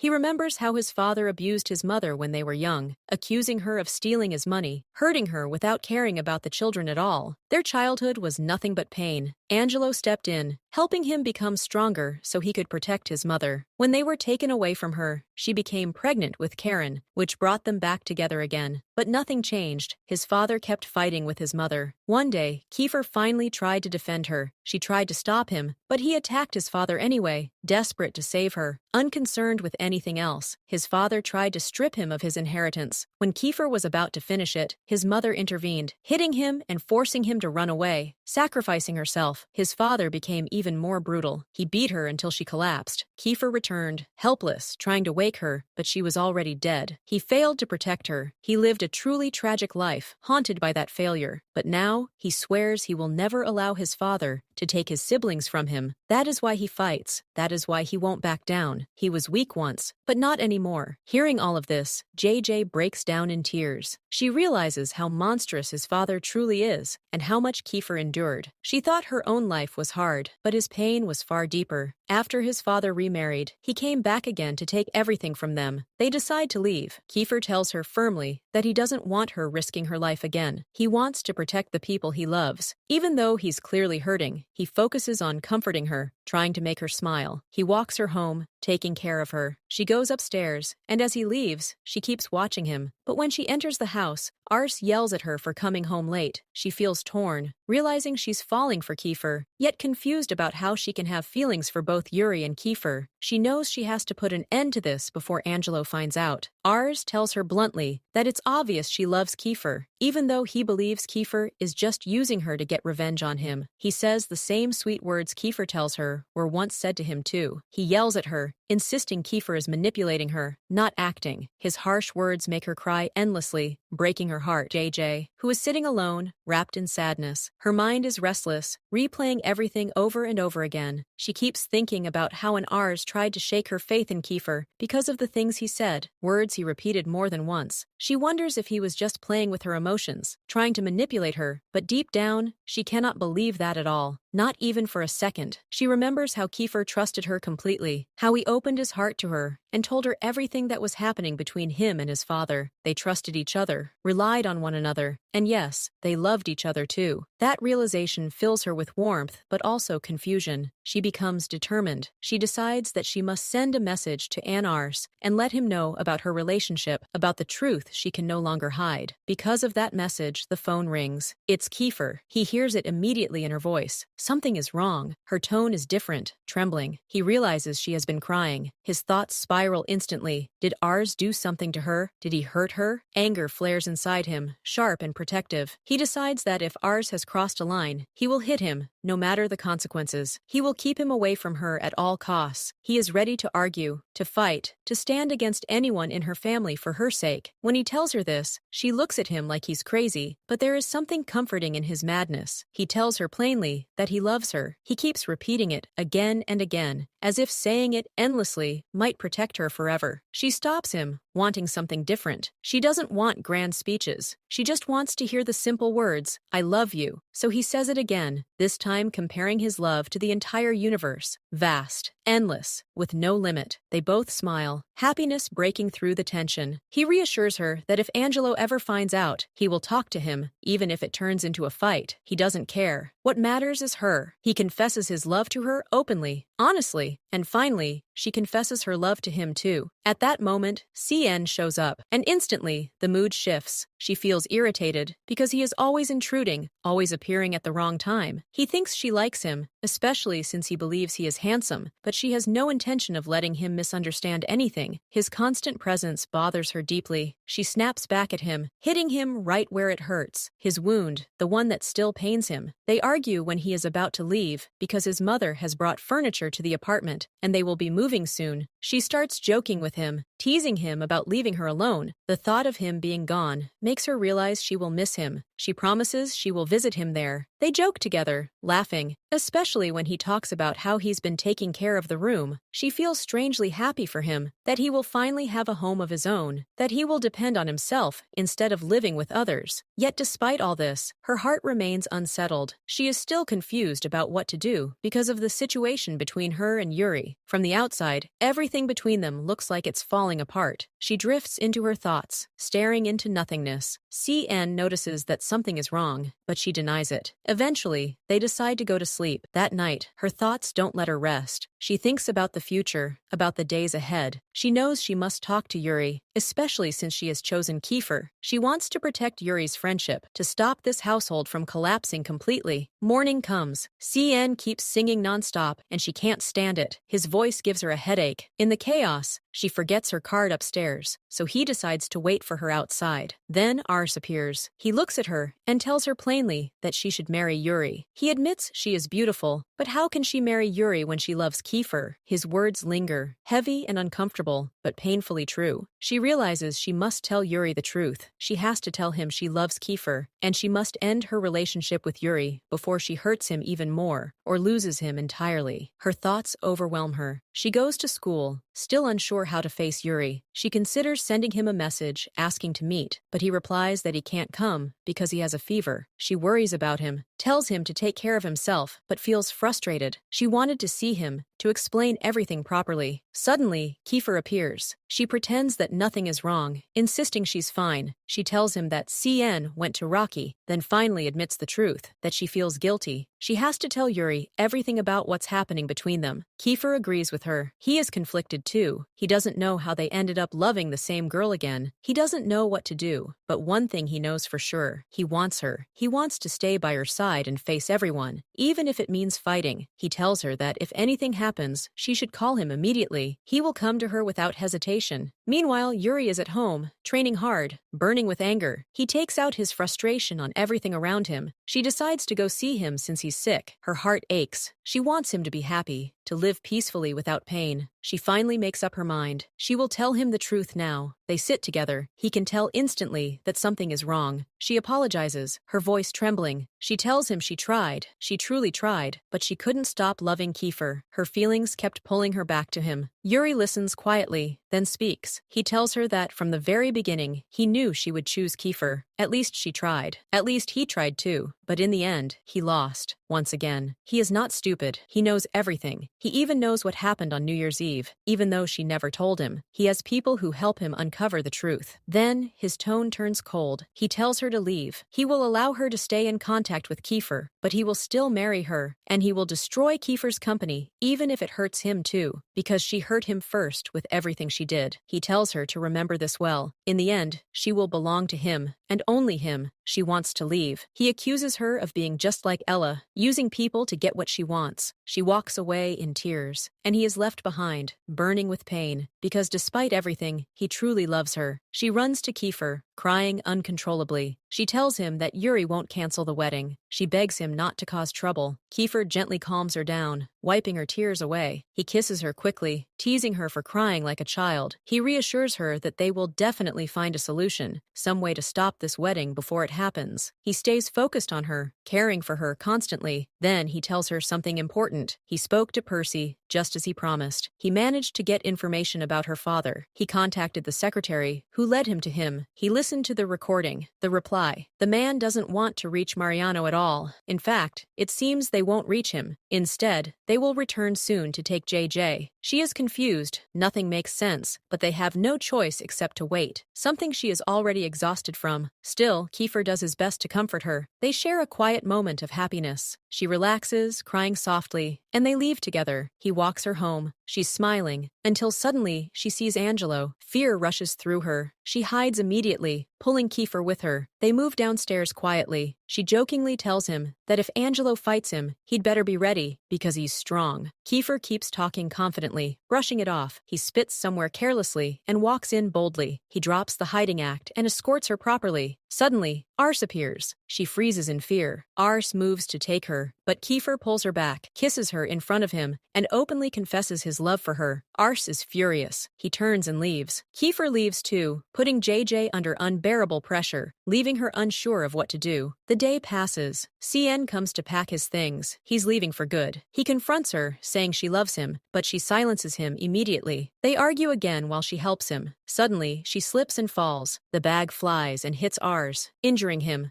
She rushes to apologize, thinking even as he's leaving, he's still a source of trouble. They blame each other, until Angelo arrives to take Ars to his father, the doctor. They leave together. She thanks Angelo for taking CN home safely. Finally, she tries to enjoy her time. She starts thinking about how she can help, how to save the company, but no matter how much she thinks, she sees no other solution. Then suddenly, the bar owner appears. He recognizes her instantly. This happens right in front of Angelo, who also knows him. It feels like he's everywhere. They greet each other warmly, realizing that somehow they met and got to know each other at their club, the very place that instantly fills her heart with fear, especially fear of Angelo, because that place is dangerous for her to begin with. Suddenly, that man appears and greets them warmly. He looks at Owner and notices how much older he has become. Owner, of course, barely manages to speak when people recognize him like that. She smiles, happy to see him, yet at the same time, fear tightens her chest because of Angelo. Angelo reproaches her sharply for going to the club without telling him, no matter how long ago it was. His concern comes out as anger. They go upstairs to his mother, and then they learn something shocking. Eris has been taken to the hospital. Fear grips them immediately. Time passes, heavy and slow, and she sits in class, lost in thought, her mind circling around what happened to Eris. She stares into nothingness. Kefir notices her distraction. He assumes she's thinking again about everything that happened, but she tells him the truth, that she's worried because Eris is suffering from fibrosis in his lungs, and no one knows the exact cause. Without saying much, Kefir gently takes her hand, squeezing it reassuringly, telling her that Eris will be fine, that nothing bad will happen. Just then, CN notices them together. He immediately goes and exposes them right there in the classroom, teasing them and calling them a perfect couple. But her thoughts spiral again, fear stacking on fear, refusing to leave her mind. Suddenly, the teacher enters the class and asks everyone to take out their books. She starts explaining the lesson. While the teacher is talking, Kefir deliberately bumps into her, joking around, playful and shameless. She thinks about leaving the classroom altogether, but she refuses to give up her place. Instead, Kefir suddenly pulls her toward him and sits her right on his lap, right in front of the entire class. She freezes in shock. When the teacher calls out to them, Kefir casually announces that she now carries his name, that she belongs to him. The whole class erupts in excitement, laughing and teasing her. No one helps her. Embarrassed and overwhelmed, she tries to protest, but the teacher simply tells her to return to her seat, then asks Kefir to answer the question she had just explained. Kefir answers immediately, clearly, confidently. Everyone is stunned. Despite all his joking, he was actually listening. He understood everything she said. The shock hits everyone, especially JJ, who finds herself unable to respond at all. Kefir then openly says that he loves her. They exchange smiles, happiness lighting up their faces, before sitting back down again. All eyes remain on them. Some are happy for them, others are clearly upset. Time passes, and lunch break arrives. She asks about Drew, Denzel, and Mayo, noticing their absence. Suddenly, Kefir shows up again, loudly saying her name next to his, declaring that she is his wife now. He says she will be his wife, his life, and that she is everything to him. The teasing grows louder, more embarrassing, until she finally walks away, unable to take it anymore. The group gathers around the table, and she goes to find Drew, Denzel, and Mayo. They seem happy at first, but then they confront her directly. They tell her that she and Kefir are together now. She denies it instinctively. They then ask about Yuri, the one she was supposed to choose. They warn her that Kefir will only hurt her, that she shouldn't regret not choosing Yuri. They tell her the class will split apart again, and that they don't want her to be the reason for that. They leave her standing there, shocked. She remembers how the same thing happened before with Ella. Back then, everything collapsed. Now she feels it happening again. She thinks desperately, not knowing what to do, realizing that they might start fighting because of her. Suddenly, Angelo comes to her. He tells her to get dressed, that she needs to wear a dress because they're going somewhere. She looks at him, confused and uneasy. He takes her to a hotel, and then to a restaurant, and she still has no idea where they're going. Then he tells her they're having dinner with Yuri and his family. When they meet, Yuri's family welcomes her warmly. They ask about Eris, worried because he's been having trouble breathing for some time. Yuri's mother excitedly announces that the wedding will take place on JJ's birthday. She freezes. Her birthday is still months away. Her mind drifts again, thinking about when she'll choose her wedding dress, about how she'll go with Yuri's mother. Yuri treats her lovingly, in front of everyone, even though she can tell he's upset with her. They talk about how difficult it will be when they all move to Japan together. Her heart pounds. She doesn't want that to happen at all. Yuri takes her aside so they can walk alone for a while. She doesn't understand what's happening inside him, but he is determined. Even if she's only pretending to accept him, that's enough for him. His only goal is not to lose to Kefir. Even if her heart belongs to Kefir, Yuri believes he will be the one she marries in the end. He leaves. She stands there, unable to follow him, not wanting to go after him again. Suddenly, she sees that girl, the friend of Blaster. She realizes the girl has come to ask her for something. Then, out of nowhere, Blaster appears, announcing that he's here to celebrate her birthday. Kefir is there too. Her heart drops. She's terrified that something will happen. She doesn't want to get involved in more problems. Her head is already full of them. She looks over and sees a girl standing close to Kefir, getting uncomfortably close to him. Everyone seems to be part of this gathering already. Kefir introduces the girl. Her name is Maki. Maki joins them at the table. JJ feels her chest tighten. She can barely stand them. Her jealousy is obvious, written all over her face. Meanwhile, Yuri's family takes Angelo away to discuss work matters. Yuri stays behind, carefully serving food to JJ. She eats from his hand, right in front of Kefir and Maki. Maki watches closely, trying to understand the relationship between them. They say they're just close friends, nothing more. Just like JJ and Kefir, supposedly. Yuri notices that JJ looks upset. She secretly messages Kefir about it. Kefir laughs at her messages and confesses his love to her through the phone. She refuses to be affected, curses at him, annoyed that she's using bad words again. He jokes that this deserves a kiss. Before anything else happens, Maki snatches the phone from his hand and moves closer to him. Yuri notices. He sees the jealousy clearly now. Maki laughs, acting overly familiar, then turns to JJ, saying she doesn't find her strange at all. She keeps repeating that her beauty is unique, but then cruelly adds that she probably belongs in a zoo, mocking her. She laughs in her face, clearly enjoying it. JJ has had enough. She slaps Maki hard across the face. Blood appears instantly. Maki screams and insults her, saying she's nothing like her mother. JJ fires back viciously. Kefir rushes over, denying that JJ is jealous, but she curses him too, furious and overwhelmed, and storms away. The next day at school, she sits there, unable to stand Kefir at all. The students are collecting money, and she finds out that Kefir paid on her behalf. She confronts him angrily, blaming him and challenging him. When she tries to walk away, he grabs her hand. He steps closer, reminding her that she's been acting strange since yesterday, that she's jealous because of what happened. She tries to deny it, but he leans in closer, whispering that she has no reason to be jealous, because she belongs to him, always. They lock eyes. He kisses her. The class erupts in cheers. Everyone is happy, except the other group, who clearly hate what they're seeing. Yuri arrives, visibly upset. He tells her she's being summoned to the administration office. Yuri and Kefir sit there in silence, not exchanging a single word. She goes to the office and is told that she needs a signature from her previous school. Without it, she won't graduate. She panics. She doesn't want to go back there because she might run into Cyrus. The administration gives her leave so she can go and get the signature. She leaves, completely unhappy. Back in class, a fight almost breaks out as students argue while defending JJ. She rushes in and stops them, realizing that Yuri is now openly standing against Kefir. She sees it clearly. The division has begun. Everyone is shocked. Now the question remains, what will happen to next? And we see JJ sitting there, completely confused, unable to understand what happened between them that caused such a huge fight. She decides that she has to uncover the truth. She pulls out a large amount of chocolate from her bag and starts eating it right in front of CN, refusing to give him even a single piece unless he tells her exactly what happened. CN tries to resist, but he can't. He walks closer to her and whispers in her ear that he can't say it in front of everyone. He convinces her to give him the chocolate, promising that the moment he leaves, he'll call her and tell her everything. JJ believes him and hands over the chocolate. At that moment, Kefir yells at CN, telling him to shut up. Then the teacher walks in, hands out the exam papers, and everyone starts taking the test. After finishing, JJ immediately calls CN, waiting for him to explain everything, but he apologizes and tells her that he can't confess. He says, "We owe you so much," and then abruptly hangs up on her. JJ is left completely lost, not understanding anything, feeling like she's about to lose her mind. At the same time, Ella is on her way to see Ars, but she decides to go talk to JJ instead. The moment JJ sees her, she's surprised and asks, "What are you doing here?" Ella talks to her and says, "You're with Kefir now, but you don't love Yuri, so why are you still going out with him?" JJ gets angry and snaps back, telling her that this is none of her business. Ella responds that she knows Yuri very well, that he still has hope and asks JJ to stop him and not hurt him. JJ starts laughing sarcastically, clapping mockingly, and says, "Look who's talking. You were with him, and with Kefir too." Ella tells her that she doesn't understand anything, but JJ orders her to get out, saying that she doesn't know anything about her either. Ella warns her, "You'll regret this because you're confused. Believe me, I've been through this before you." Then she leaves. JJ is furious. After that, the whole school goes on a camping trip, and everyone is extremely excited. During this time, Ella sends a message to Yuri, telling him she needs to talk to him alone, but he doesn't reply. Kefir keeps watching JJ closely, staring at her, while they all make fun of the students of Class A, complaining that they don't like the place. Later, they all start taking photos together, laughing and happy. At night, everyone starts setting up their tents, but JJ can't manage to do it properly. Kefir notices her and goes over to help. She tells him that tomorrow she's going to her old school because it's nearby. She needs to submit some documents the school asked for. CN overhears and offers to go with her, but she refuses, saying she'll go alone and that it won't take much time. Kefir insists, telling her not to be stubborn, that something could happen to her there, and that he'll go with her. Yuri joins them and asks what time she's going. She tells them she'll let them know in the morning, while secretly deciding to go alone without telling anyone. The next day, JJ actually goes to the school. As soon as she sees the security guard, she greets him. He's surprised to see her and asks, "Are you planning to come back to school or what?" She replies, "No, that she's just there to sign some papers and leave immediately." He tells her that since she left, a lot of things have happened. Then he adds, "You're here to see your boyfriend Virus, right?" JJ is shocked that he knows they were together. She quickly says that they're no longer together. She starts to walk away, then turns back and apologizes to him for how she used to treat him. He smiles and tells her it's okay, that he's forgotten everything. She feels relieved, leaves him, and prays that she won't run into Cyrus. But the moment she enters the principal's office, she finds him sitting there. As soon as he sees her, he laughs and says, "I'm so happy to see you. I knew you'd come back." JJ is terrified and tries to leave, but he grabs her by the hand and tells her not to go, saying he's not done talking to her. He grips her neck tightly and says, "You came back because you missed me, right?" JJ keeps begging him to let her go, crying out in pain, but he tightens his grip even more. Then, he suddenly lets go, and she collapses to the floor. He laughs, leaves her there, and walks away. JJ bursts into tears. The principal comes in and asks her to sign the papers. She does so, still shaken, then steps outside to catch her breath. Suddenly, Cyrus appears and asks her to talk for a bit. She loses her temper, hits him, and demands to know what he wants from her. He tells her that what she's going through now, he's already been through before. One of his friends hits her legs, causing her to fall. Cyrus laughs and slaps her face, while his friends hold her up in front of him. He's about to hit her again, when suddenly Yuri and Kefir arrive, grab him, and start beating him. JJ fights back against the ones holding her until they let her go. Her classmates from Class A arrive too, attacking them and checking on her. They keep beating Cyrus until he falls to the ground. When he gets up and asks why they're doing this, they answer, "Because she's our friend. She's family." Yuri says, "Because she's from Class A," and Kefir says, "Because she's my girlfriend." Cyrus mocks them with his words. Kefir loses control and keeps hitting him. JJ calls out to Kefir, telling him to stop, reminding him that Cyrus just got out of the hospital. Kefir replies, "Then we'll send him back there again?" And everyone laughs. Kefir lifts JJ in his arms and walks away with her. Yuri watches them, furious. They all return to the camp and sit down for breakfast. Kefir notices JJ sitting far away from him. He takes some food, goes to her, sits beside her, and tells her that, from now on, she's not allowed to go anywhere alone. JJ is shocked and asks why. He tells her to look at what happened, saying that if they hadn't arrived in time, she would be in the hospital right now. She tells him that she didn't know this would happen, and that nothing really happened. Kefir is stunned and asks, "Nothing happened? Then what do you call what Cyrus did to you?" Yuri asks how she knew that Cyrus was in the hospital. JJ becomes very nervous, not knowing what to say while they keep questioning her.